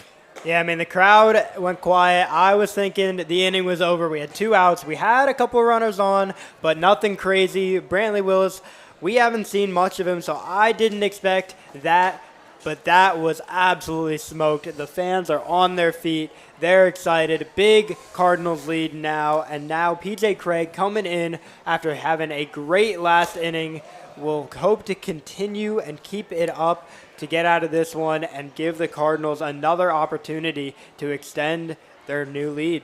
Yeah, it's 2-1 now here from Craig against Forche. With no outs, he's the lead man tonight here in the 7th, and that pitch is too low. And what do you think is Benito Valles going through after giving up that 3-run shot to open this game up and give the Cardinals the lead? I don't know. That was his first inning, I believe, pitching in relief and giving up 2 runners and then a 3-run home run as a great pitch there from P.J. Craig makes the full count. Yeah, it's got to be hard to beat Benito. Everything going through your head after giving up that bomb. You've let your team down. It is a tie. Was a tie ball game, and now it is coming up all Cardinals. Hopefully, if he does come back next inning, it'll be better. P.J. Craig with yet another strikeout there as Forche walks back to the dugout. Forche goes down swinging there. 3rd strikeout of the night here for Craig. And he's only been pitching for 1 1/3 inning now. He's going to be facing Wagner now. Wagner tonight, he is 1 for 2 with a single and a walk. And Craig is kind of cruising right now, making it look easy. That pitch is lined behind and foul. So here's the question that I think I'm kind of wondering. Are we going to see more of Benito Valle, or do you think he's going to be done? I don't know. There's definitely 2 sides of it. One, it was just 1 home run, but that 1 home run was absolutely massive. I mean, giving up a 3-run shot tied 4-4 is definitely not something you want to do. Great pitch there by P.J. Craig, by the way. And, yeah. I mean, only coming in for 1 inning, but giving up that big home run, I would be honestly surprised if he comes back out. What do you think, Ben? I mean, I think you have to also look at who's due up. You have Stevens and Popple, who are both due, and then Basio as well. That pitch upstairs by Craig. And we've seen Stevens and Popple have both been hot tonight. Burwash has been hot as well tonight. And Basio is due as well. And after Basio, it's Burwash. So you're kind of facing the deadliest part of the Cardinals order right now. So giving up that shot, I don't think we'll see him. But we'll see what happens. We can always be surprised. That one sent back lined right at us. Maybe I'll catch one day. Maybe one day. Luckily and unfortunately, we got a big net right in front of us, so nothing's ever coming back here. Why is that unfortunate? That net saved my head multiple times with how many line drives have been going right at this box. I got to show Coach what I got, you know. Marsh could see me snag one up here in the press box and say, oh, I want that guy. That one sent into right field. Will is tracking at the wall, and he's got it. That one was at the track, almost to the wall. They made an incredible grab to deny that hit for Wagner. The guy who just hit a bomb into left field comes up and is able to deny what could have been a double, if not possibly triple, on that flyout. Yeah, Brandon Willis showing Clint Marsh. He hasn't been around long, but that he is here to stay in this Front Royal Cardinal starting lineup. So now it's going to be Anthony Lamar up to bat. Lamar tonight, he is 2 for 3 with 2 singles. But Craig still looking solid here. And that pitch is in there for a strike. After Schultz had a rough start, gave up 4 runs in 2 innings, the Cardinals pitching really settled down with Husted. And then Craig really starting to deal through these batters. That one in there for a strike as well, 0-2. Yeah, Craig looks really comfortable up there on the mound. He has faced, this is, his 6th batter, and he already has 3 strikeouts? 3 strikeouts, and he has faced 5 batters and gotten 5 outs to this point. It's just an 0-2 count right now here on Lamar. That one upstairs, though, just missed, 1-2. Yeah, so P.J. Craig looks very comfortable up on the mound, completely the opposite of his other outing in the Valley League, but I'm excited to see what we can see from him. Hopefully he'll play a couple more innings. I don't see any movement in the Cardinals bullpen, so it looks like P.J. Craig is here to stay as he gets yet another strikeout. 4 strikeouts and 6 batters. He looks completely confident up there on the mound.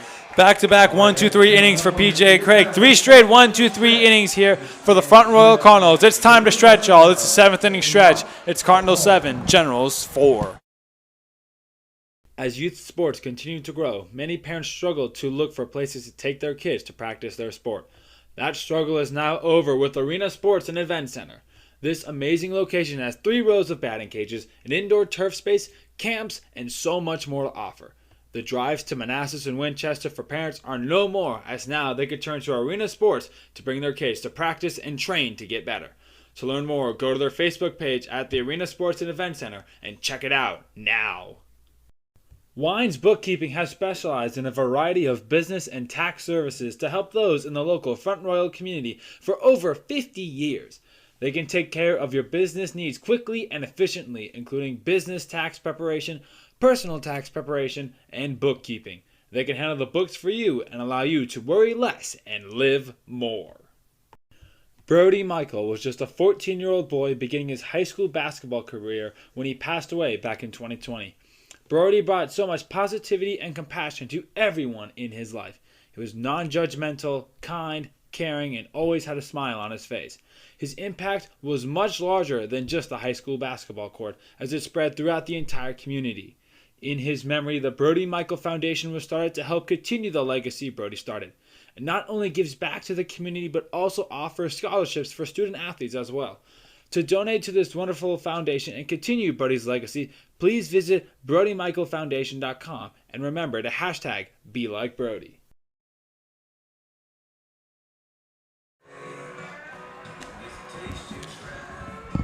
Pitching change here for the Waynesboro Generals. Now pitching out of the New Jersey Institute of Technology, a senior, number 13, Tyler Cerrone. He is from Midland Park, New Jersey, and is a righty. This season he has a 4.76 ERA through 4 games. He has 1 save to his name. He's pitched for 5 2/3 innings, getting 8 strikeouts, 5 walks, and 5 hits so far to this point in the season. The final stats here for Benito Valle.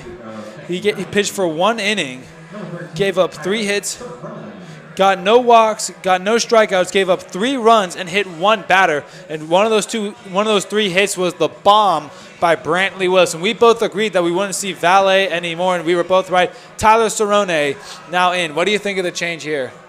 Again, we both kind of saw this one coming. Unfortunate outing for Benito Valle, but I'm not surprised at all that the Waynesboro Generals pulled him, considering that absolute bomb he gave up to Brantley Willis. They need a change to try to get back into this game and silence this deadly bottom of the lineup in Stevens and Popple. Stevens tonight, he is only 0 for 1 as he's been walked twice. So he's definitely been very dangerous. Popple is due up after him, and then after Popple, we go back to the top of the order in Basio. The first pitch is in there for a strike there from Cerrone. 0-1 here on Stevens, who's been really good at being able to just get a board in this game. Him, Burwash, and Popple have been very dangerous tonight. That one in there for a strike. It got the lower corner. As Burwash gotten on base every time, so has Popple. Stevens gotten on base 2 out of the 3 times we've seen him tonight. In my opinion, those have been the 3 most consistent guys here tonight out of this Cardinals lineup. That pitch is in the dirt, though. 1-2 there from Cerrone on Stevens here in the bottom of the 7th after we just stretched. Yeah, I mean, these guys are kind of the definition of you don't need to be the biggest hitter and the biggest bat to be the heroes of the night. Walking 2 times each and getting on base and causing absolute mayhem as that one is shot to left field but caught by the Generals left fielder. You can be an extremely good player and extremely vital to the team, not getting hits and be just getting on base, stealing and getting runs, because runs are what matter at the end of the day. Yeah, as that was Wagner being able to make that grab, as now it's going to be Popple up to bat now here for the Cardinals. So I would say Burwash has been far, I think, the best player on the Cardinals here tonight. He's been kind of sneakily just getting on base every time. He's gotten 2 singles, and he's also been hit twice, so probably in some pain as well. That one bunted by Popple, but foul. Yeah, I mean, it's very rare, at least for me, to see a catcher as versatile and agile as Popple, going for bunts, stealing bases, getting walks, getting on base. He also has been great defensively behind the plate. I mean, he's just a fun player to watch today. You're absolutely correct on that. The pitcher from Cerrone, and that one's a little chopper over to Smiley, the throw to first in plenty of time. I think we jinxed him. Yeah, you're 100%. We definitely did that, as that's his first time that he doesn't get the first in this game. I'll bring up Anthony Basio now, who's 0 for 4 tonight, 2 groundouts and 2 strikeouts. Basio's been really quiet tonight so far, and Ruff was really quiet. Basio's a regular in the lineup. Ruff, we've mentioned, is hot, but he's really been struggling lately to find the ball a lot. What do you think Basio needs to do to try and find the ball tonight right now? I don't know. I think from Basio, we've seen him not really choke up as much as I would expect on 2 strikes. He's gone behind in counts early. He's been swinging at early pitches, gone behind 0-2, and it's just been looking for the hit, not really just looking to walk or to choke up and just get on base. So I'm kind of expecting Someone is lined into left field but called foul. It will just not go foul to there, 0-2. just left of the line. But yeah, as I was saying, just not able to get the bat to the ball, not able to get on base. Unfortunate. He is, as I said, the most experienced player at the plate from this Front Royal Cardinals offense, hitting 59 times this season. Unlucky tonight, but he has definitely been helped out by Brantley, Willis, and Popple and Stevens, who may not get on base as much or see as many pitches as Basio does, but is definitely showing out tonight and doing what they need to do, picking up the slack. As Basio fouls that one off. Another guy that you missed to mention there was Burwash, who's been on base every time you've seen him at the plate tonight. He was the guy that got caught at third in the 6th inning, but then Willis later got that massive home run.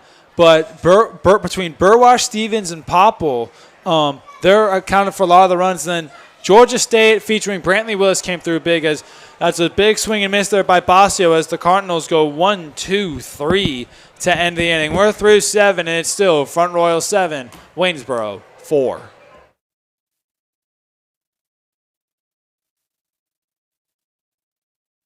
Experience for everyone.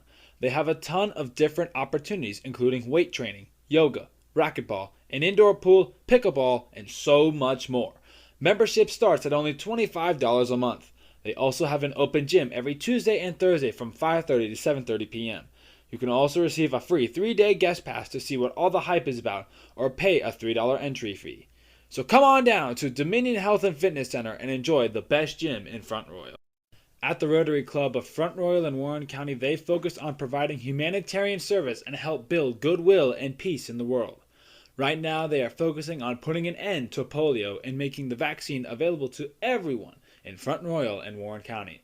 To learn how to support the Rotary Club of Front Royal or to donate, visit frontroyalrotary.org. Donate today to help put an end to polio. Logan Miatico was a member of the volunteer fire department and was an aspiring firefighter until his unexpected passing in 2021. He had a contagious smile and a vivacious laughter. To remember that legacy Logan left behind, the Logan Miatico Foundation was established. The Miatico Foundation has established a scholarship fund for student athletes, created a memorial in Logan's name at his high school, Skyline High School, and continues to spread Logan's love and kindness throughout the community. You can go to the Logan Miatico Facebook page to learn more, and remember to hashtag Live Like Logan.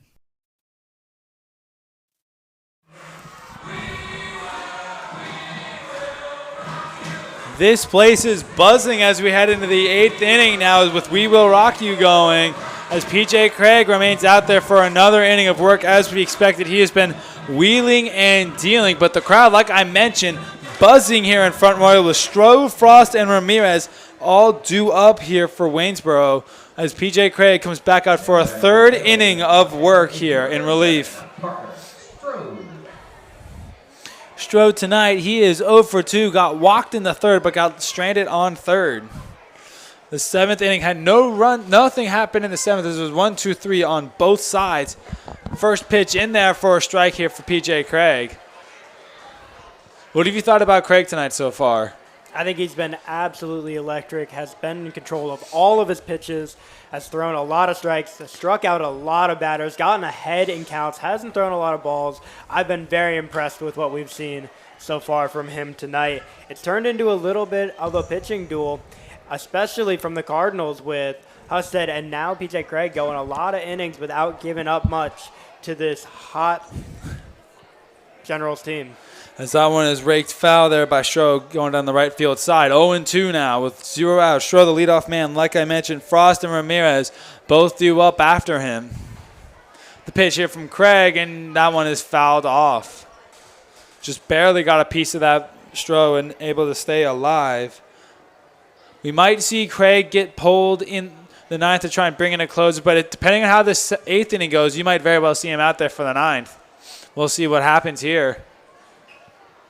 Yeah, I see a little bit of movement in the Cardinals bullpen, but definitely if Craig keeps up what he's been doing, and it hasn't thrown a lot of pitches because of how many strikeouts he's thrown. I wouldn't be surprised if we see him come back in the ninth.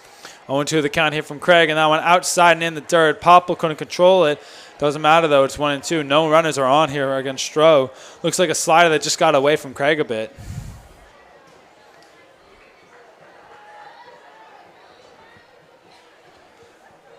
Stroh trying to get on base again, trying to get these Generals bats going. Time is starting to run out here for Waynesboro. We're in the top of the 8th right now. They're down by 3, and that one's sent into center field. Basio on it right away, and he will have it for the first out of the inning.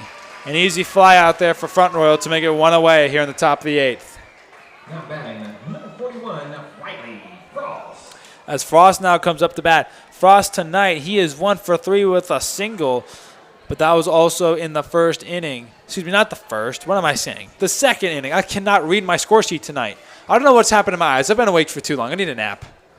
Yeah, getting dark out here. We're reading by, some dim light of the stadium. Everybody is excited, but it's been a rainy week here.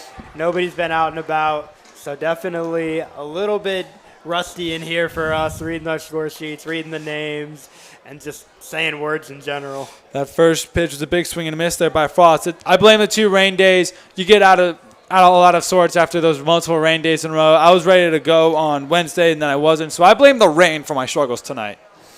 That pitch there by Craig is in the dirt for a ball, 1-1. Cardinals have looked really solid tonight. Taking a look around the Valley League of what's happening right now. The Strasburg-Culpeper game has ended in a mercy rule as Strasburg takes that one 15-3. As that's a big swing and a miss there by Frost to make it 1-2. If you missed it earlier, Newmarket upset Winchester, winning that game 3-0. Currently, the Purcellville Cannons lead against the Stanton Braves 5-3 in the bottom of the 7th. And the Covington Lumberjacks and Harrisonburg Turks game has been now suspended due to rain. They will not be finishing that game tonight. So only games now are here in Front Royal and Stanton. The last 2 games here tonight in the Valley. And that pitch is just off the plate for a ball. It will be 2-2 here on Frost. The on-deck circle is Ramirez. Ramirez tonight, he is 1 for 2 with a single. He got hit with the pitch in the second and then later scored. 2-2 right now here for Frost, trying to get something going for Waynesboro. That pitch just off the plate for a ball. 3-2 here. Yeah, Craig started this count 0-2 and has been trying to get Frost to swing. Frost has done a good job keeping his eye on the ball, not swinging at anything outside of his zone, and has fought back to 3-2 in this count with 1 out.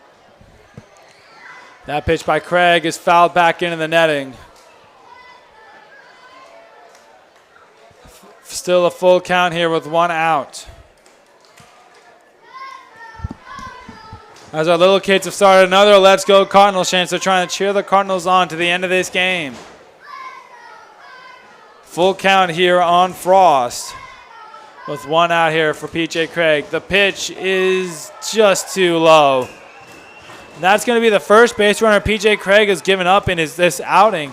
He went 8. He got 7 straight outs, and then he gave up that walk right there to Frost. The first time the Generals have gotten a base runner since the 4th inning. They've been completely shut down by Husted in the 5th and then Craig through the 6th and the 7th. And then right there, that was the first time the Generals were able to get on base here. So they've been really quiet as of lately. It's going to bring up Ramirez now. Pitch here from Craig. Upstairs, check swing, did not go, called ball. Yeah, as PJ Craig starts to see these hitters for a second and even third time, they might be starting to figure him out. He's trying to try a couple new things, throwing a couple more balls than we've seen from him, falling behind in a count as that one is popped up.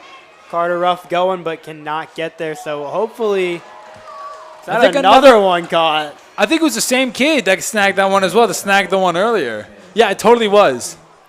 That kid's got some hands on him. Future Cardinal for sure. Oh, absolutely. He will be in the red and white one day here for Front Royal. 1-1 the count right now here for PJ Craig. Here against Ramirez. And you have Frost over at first. They're going to go check up on him, and he will be safe over there. After Ramirez in the on-deck circle right now is Smiley, and he is 0 for 2. He got on base in the second, but due to an error, and then he later scored in the second. 1-1 the count. The pitch by Craig in the dirt for a ball. 2-1. Craig starting to lose it a bit. Just needs to get these 2 outs. A double play opportunity is 100% there right now to get out of this inning. Just needs to take it 1 pitch at a time right now. 2-1 here for Craig. The pitch raked foul there by Ramirez. Yeah, definitely just needs to get out of this inning. Looking a little bit shaky up there, throwing a couple balls, throwing a pitch in the dirt. He just needs to get out of this inning, keep doing what he's been doing. Just focus up for these next 2 outs, next couple of pitches, and let his offense do the work as we would head into the bottom of the 8th once he gets these 2 outs. So he's keeping an eye on Frost right now. Take a second right here. Kicks and deals, and that one's just barely fouled off. Looked like the ball hit Popple's toe there as he had a little jump up when he came up. 2-2 as he takes a second.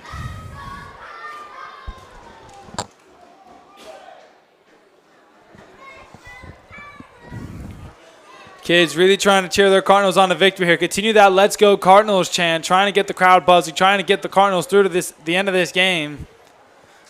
Yeah, even when the Cardinals were down, we have heard these fans be loud and proud the entire game, cheering the entire way through the comeback as they were down 4-1 at one point. Now clawing back, it is 7-4 in the top of the 8th. An absolute great game here by Front Royal. That one lined right at Burwash, but he miscontrolled it, but got it. Throw to first is in time.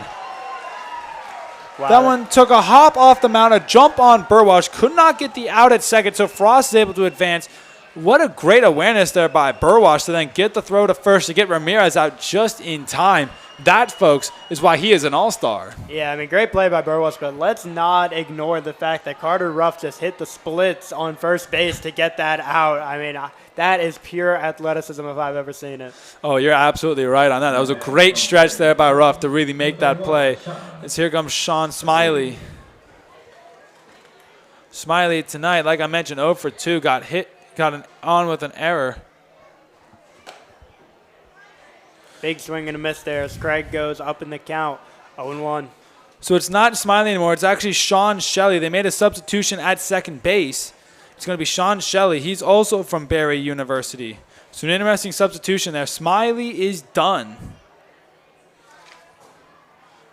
Keep an eye on Frost right now. That's a big swing and a miss.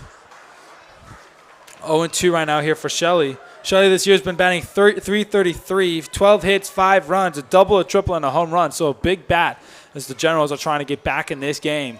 Craig on an 0-2 count, trying to end things right here. He got him looking. Pinch hitter does not work here for the Generals as PJ Craig is able to end it on a strikeout, looking to get his 6th strikeout in 3 innings. Absolutely dealing. We head to the bottom of the 8th. Cardinals 7, Generals 4. At National Media Services, your image is their business. From business cards to banners, signs, and beyond, they've got you covered. With their top quality printing and industry expertise, they ensure your business won't just survive, it will thrive. Why wait? Contact Mike McCool at National Media Services today at 540-635-4181 and step into the world of possibilities. They are ready to help you create a lasting impression. National Media Services. They don't just help your business survive, they help it thrive. Call 540-635-4181 today and create your success story with National Media Services. Are you looking for the best spot to watch the Front Royal Cardinals games this season? Well, look no farther than On Cue Sports Bar and Grill. They have some of the best food and drinks in Front Royal. 10 HD TVs, 9 9-foot pool tables, and was voted for having the best wings in town in 2021. They also have live music on Friday and selective Saturday evenings. So what are you waiting for? Get on down to On Cue today and join the fun. If you are looking for the best sweet treats in Front Royal, look no farther than C&C Frozen Treats. They serve homemade ice cream and Italian ice fresh every day. They bring you old-time ice cream with new age twists. All locations open at 10 a.m. and are open until 9 p.m. every day. So come on down to C&C Frozen Treats today to see what the hype is all about. Pitching change here for the Waynesboro Generals as we head to the bottom of the 8th inning. Now pitching for the Generals is going to be number 29, David Wilson. He is a right-handed pitcher out of Austin, Texas, and goes to school at Lamar University. He's a senior. It's David Wilson. Wilson, so far this season, he was with the Charlottesville Tom Sox, but now here with the Waynesboro Generals, he has yet to give up a run. Played in 4 games, pitched for 3 2/3 innings, got 6 strikeouts, given up 4 walks, and got 1 hit to this point. And he seems to be the closer, trying to finish this game off here for the Generals. Cerrone's final stats, he went for 1 inning, gave up no hits, no walks, no strikeouts, all zeros around the rest of the board. What do you think this changed? Because Cerrone, he went 1-2-3 against the Cardinals there in the 7th. Yeah, I mean, a little surprising to change something that was working so well, but going into the bottom of the 8th, this is probably the last time we will see the Cardinals offense, and Waynesboro really just making sure that they can get another 1-2-3, a fresh arm out there. They're just trying to get no more damage done going into the top of the 9th, hoping that they can get something going with their offense only down 3 and not down anymore. Yeah, it's due up for the Cardinals is going to be Burwash, Camp, and Douglas. Burwash, in my opinion, he's been the player of the game to this point with 2 singles and unfortunately two hit by pitches, but he's been able to make the most of both of those opportunities on base every single time he's been up to bat so far here tonight, as they're having a quick little meeting at the mound there between Stroh and Wilson. And that meeting seems to be done now as we're all set to go. Yeah, Stroh probably saying, don't throw it inside. He's been hit already twice. We don't want to hit him again. Throw some pitches over the plate. Don't give up a hit, but give him something to swing at. Maybe we can get out a little early. Yeah, we saw Cerrone go 1-2-3 on Stevens, Popple, and Basio. Let's see what he's got against Burwash. First pitch is in there for a strike. It will be 0-1 now.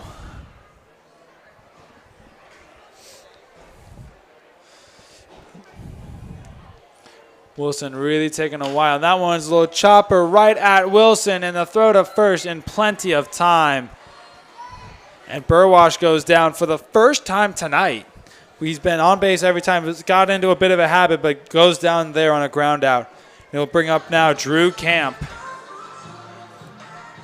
You know what? I think we might very well see Camargo. I'm predicting Camargo comes out to try and close out this game. He's the best pitcher the Cardinals have out of the bullpen.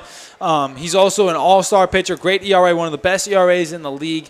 I think we very well could be seeing him come out. Yeah, I mean, coming into this game, going in probably, we don't know yet, but going into the top of the 9th with the opportunity to end the game 3 outs away, 3 runs ahead, I want Camargo if I'm Coach Clint Mark. Finishing this game, he's been extremely consistent, has already got a save on this season, and I think a great idea to put him back in and finish off this game. Yeah, his Camp's already gone ahead in this count, 2-0. Camp tonight, he is 0 for 3 with a walk in the second, but got stranded at first. He's been unlucky having 2 deep flyouts to Fortier in right field both times. The pitch there by Wilson, line right at the first baseman. Unlucky again. You can see Camp's frustration. Line right at the first baseman, McCoy, and he was unhappy with that one. Just cannot catch a break here, Camp.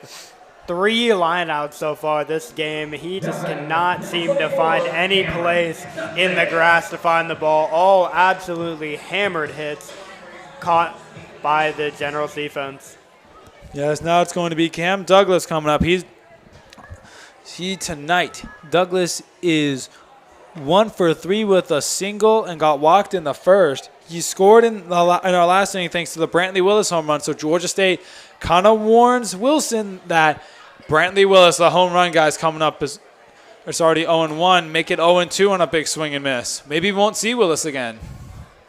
Yeah, I mean, we might not. This Cardinals offense has done the job already. Coming up, looking to swing. I'm a little surprised that Douglas is already down 0-2 with 2 big swings with 2 outs. He might just be looking to get home a little early. I think we all are, as that ball is well high and inside. Douglas ducking out of the way.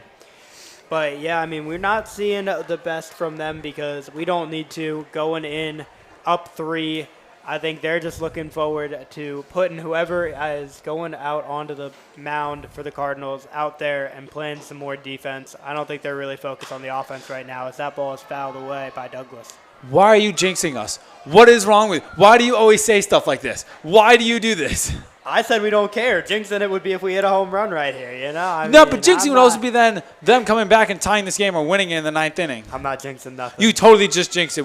It's a real jinx. I've seen it happen multiple times in the booth this season. All right, well, we'll see, fans. We'll see what happens here. If it does happen that they do come back in the bottom of the ninth, you can blame me. You can come down to the stadium and tell them it's my fault. But let's see how this game ends. As that pitch is upstairs on Douglas, it'll be 2-2. This one lined back and foul. Douglas needs a second. He looks a bit frustrated, wanted a bit more of that one. The on-deck circle is Jaden Anderson. He's 2 for 3 tonight with a single, a double, and a walk. But first, before Anderson, we got to get through Douglas. It's 2-2 right now with 2 outs, and he goes down swinging. We won't see Jaden Anderson in this inning. 1-2-3 go the Cardinals. It remains Front Royal 7, Waynesboro 4. Front Royal 3 outs away from ending this game and getting a big win for them. We'll be right back.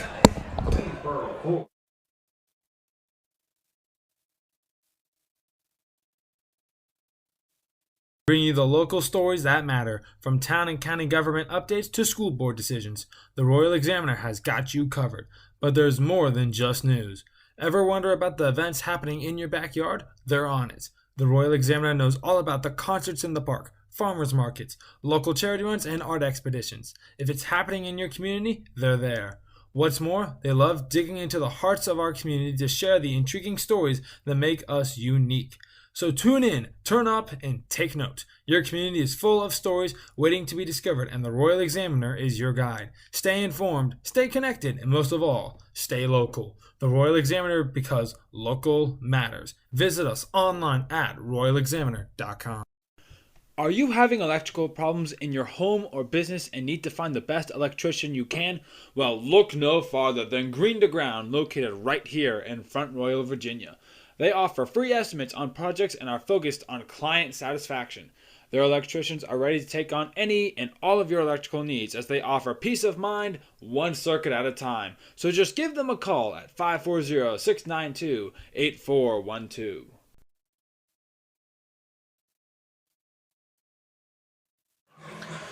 Pitching change here for the Front Royal Cardinals. Now in is going to be number 16, Carter Stanford. Stanford is from Tallahassee Community College, a sophomore, which is from Spanish Fort, Alabama.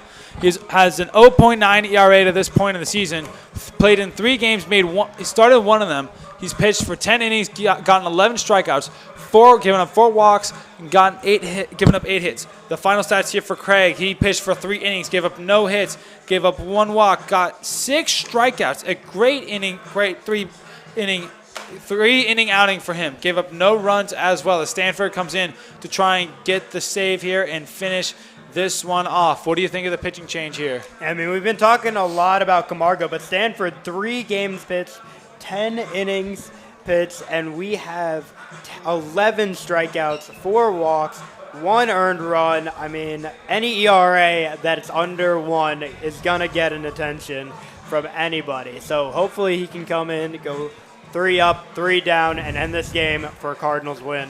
Yeah, it's due up for the Generals here in the top of the 9th as the top of the order. It's Brown, McCoy, and Forshey. A critical 9th inning here as Stanford looks to try and get the save, try and end this one for the Cardinals, get a crucial win.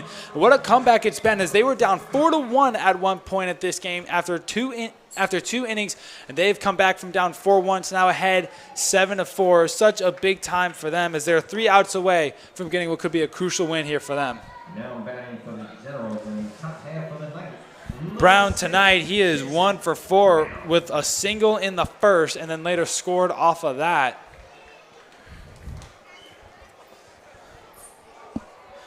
Stanford kicks and deals the first pitch, and it's in there for a ball.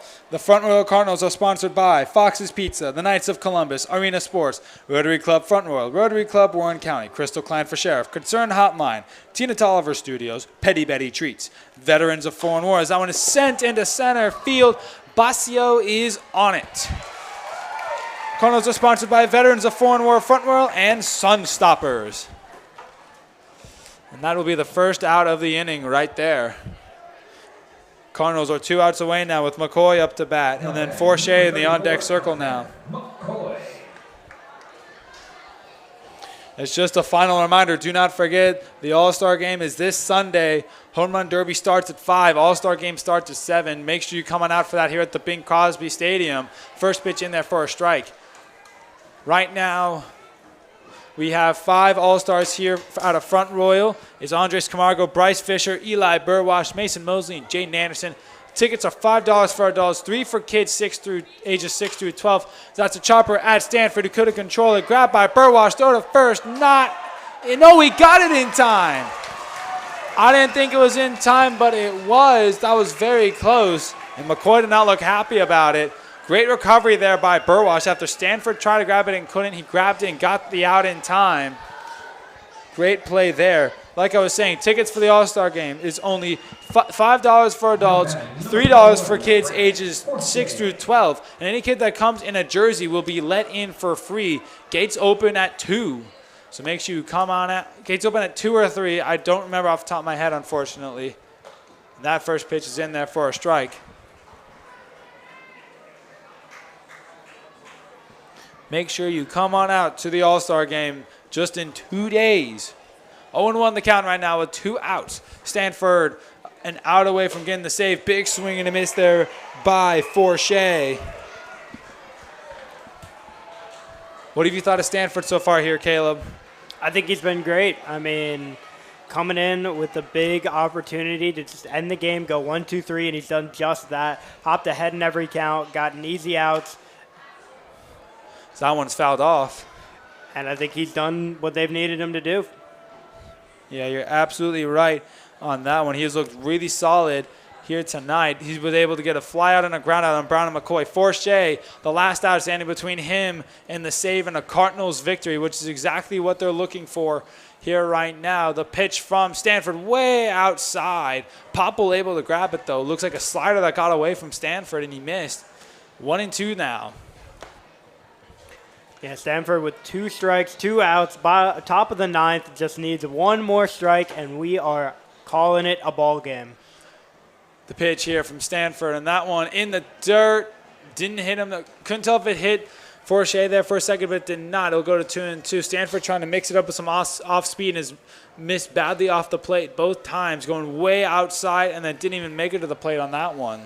And Miss Stanford trying to get a little fancy here. Just got to calm down, throw that last strike. Anything that's a strike can be the end of the ball game as long as he throws a strike here, 2-2. Any more balls can cause danger. The pitch here from Stanford outside again. Missed on the breaking ball outside. And he's gone from 0-2 now to 3-2 here for Forshea with Wagner in the on-deck circle. He deals. This could be the ball game. Full count pitch here from Stanford in the dirt. And he will, as Forshea will take the walk over to first base. And it seemed like the Cardinals had this game, but not so fast. Forshea will be aboard. And Wagner will come up to bat. And the tying run in Lamar is in the on-deck circle now. So that's critical to note here for Front Royal. Yeah, I mean, we were just saying 2 strikes, no balls, 2 outs. He looks confident, ready to get out of the game. And 4 straight balls to walk Forshea and puts the Cardinals in a little bit of a nerve-wracking situation. This could not be the end of the ball game. That one is in there for a strike. 0-1 the count right now here with 2 outs. Stanford still an out away as he was brought in to try and make the save here, get these 3 outs. He got the first 2, looking to get the third right now. Try and put it away. Stanford taking a second, looking, trying to get the pitch he wants.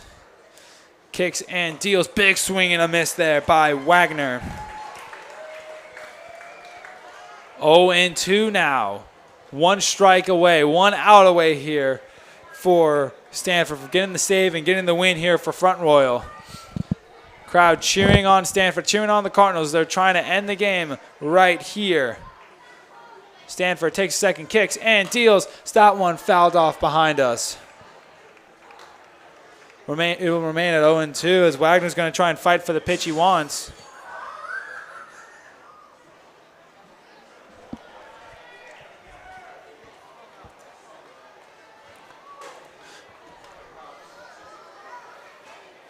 Oh, 0-2 here. Stanford taking a second, settling in.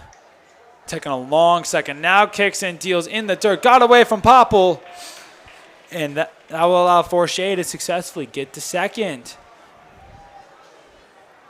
We saw this happen last time.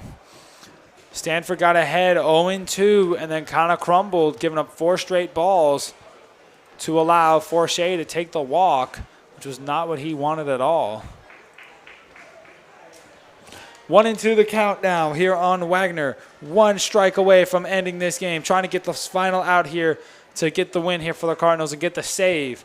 Looks over at Forche, kicks in, deals. That one fouled off again. Wagner continues to fight as that one definitely just hit the roof. You could almost feel that one.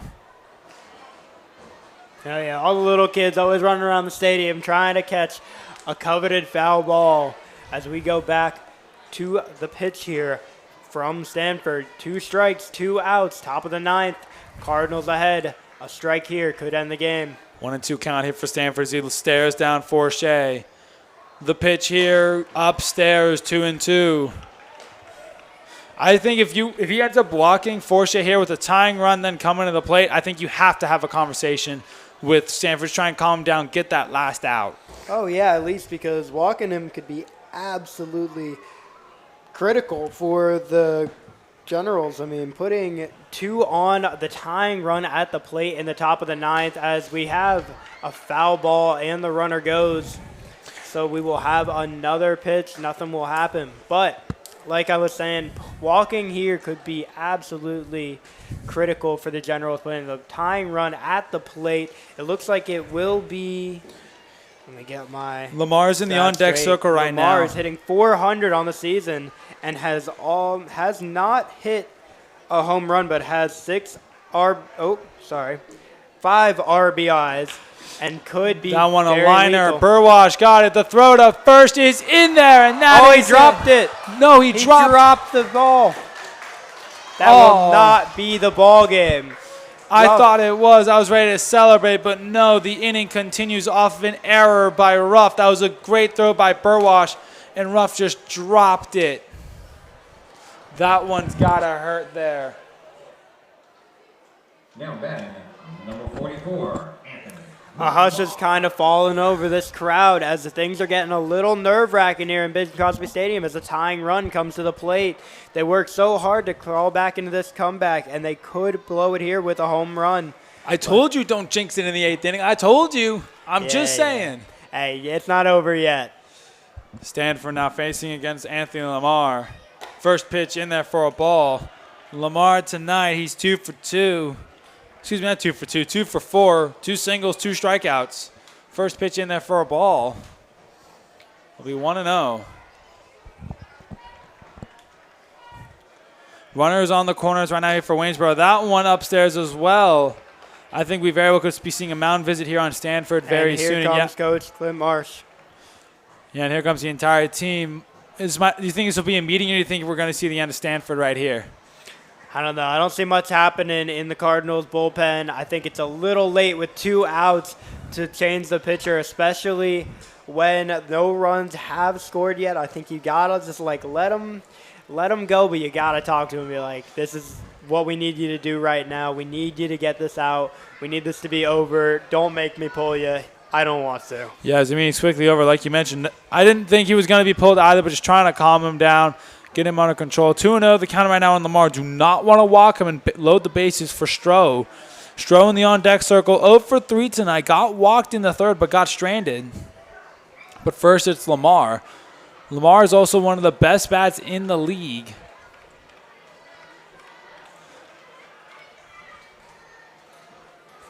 He's in 400. He's around 5th right now in the league in terms of batting average. The pitch here from Stanford in there for a strike. Looks like that conversation helped him out a bit. Yeah, much needed strike there for Stanford. Lamar, while hitting 400, only has 8 games played and 25 at-bats, which is not terrible, but it's not a lot considering that we have players hitting in the 40 and 50 at-bats. As that one is upstairs, almost hit Lamar in there for a ball. Looks like a slider that got away from Stanford. 3-1 now. 1 ball away from causing a bases-loaded situation here from Stanford. After getting the first 2 outs on Brown and McCoy pretty quickly, he walked Forche, and then Wagner was going to be out, but Ruff dropped the ball to allow the inning to continue. Waynesboro trying to rally right here. Called strike. It looked like Lamar thought it was going to be a ball. Called strike. Full count. Papa communicating to his defense out there, is just trying to tell them what to be ready for any play.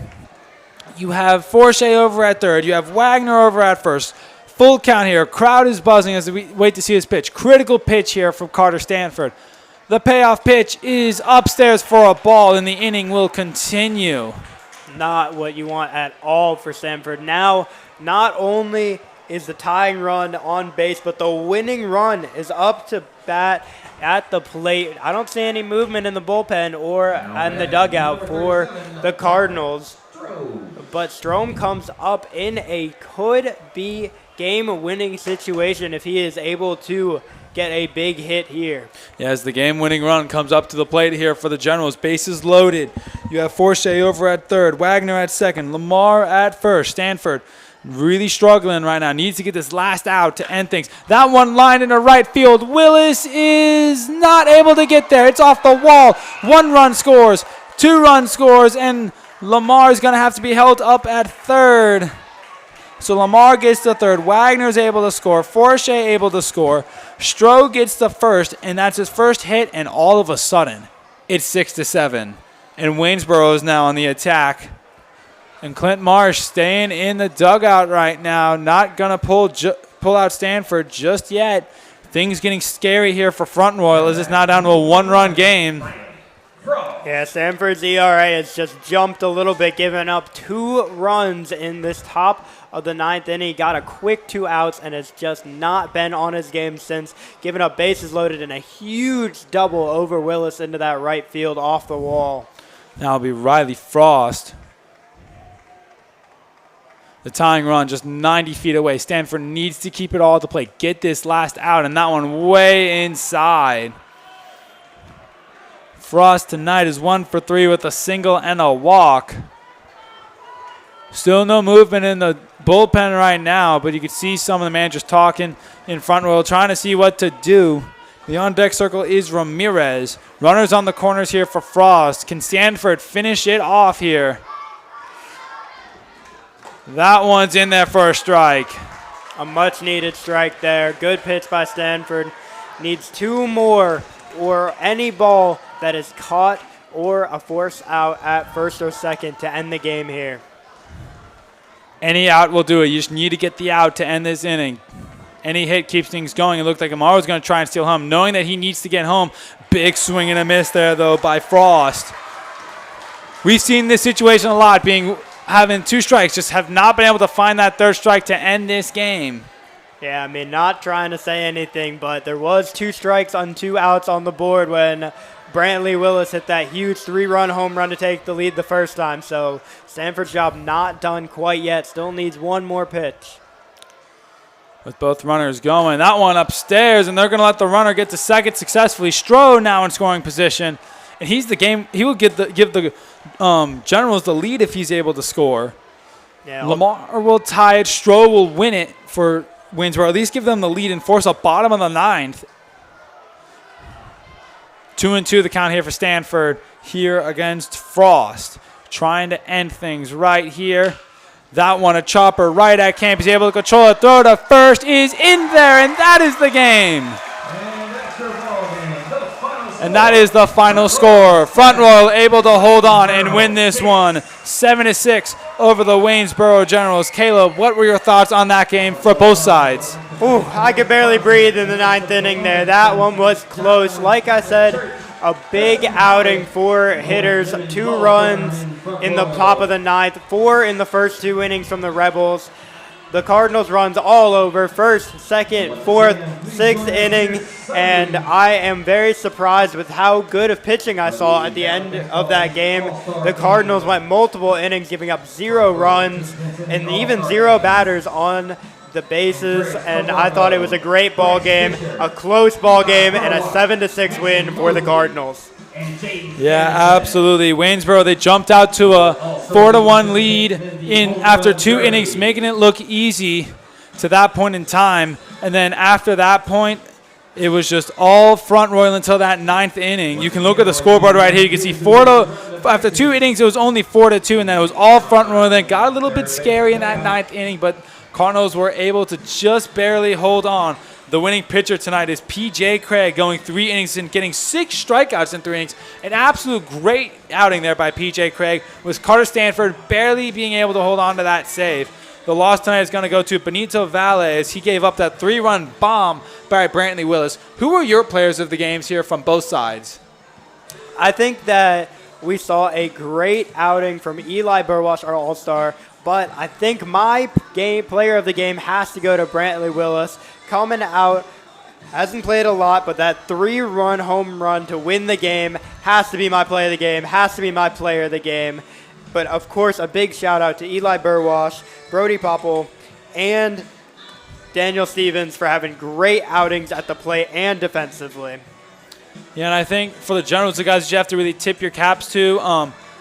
Brown had a great game as well. Forshey looked good. He had a rough start, but then got it really going for him later.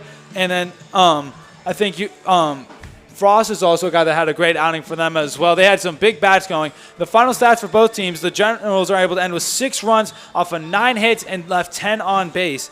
As for the Cardinals, they got 7 runs off of 7 hits and also left 10 on base. As for tomorrow, the Cardinals will be in Woodstock taking on the River Bandits. That game will be starting at 7. The Generals will be at home playing the Harrisonburg Turks. That game will be starting at 7 as well. The final score in this one, the Cardinals 7, the Generals 6. Don't forget the All-Star game is this Sunday. The Home Run Derby will be starting at 5. The All-Star game starts at 7. You can stream both right here on the Royal Examiner, and you can also listen to them both right here on StretchNet, depending how you're watching or listening to us right here. With everyone here in the Front Row Cardinals organization, I'd like to thank you for joining into this game here tonight in Bing Crosby Stadium. For everyone with the Front Row Cardinals organization, I'm Ben Goldring. And I'm Caleb Taddeo. And thank you for joining us here for tonight's stream. We'll see you on Sunday for the All-Star game. The final score here from Bing Crosby Stadium, the Front Royal Cardinals 7, the Waynesboro Generals 6. A big win for the Front Royal Cardinals. We'll see you guys on Sunday, but for now, we're signing off. We'll see you on Sunday.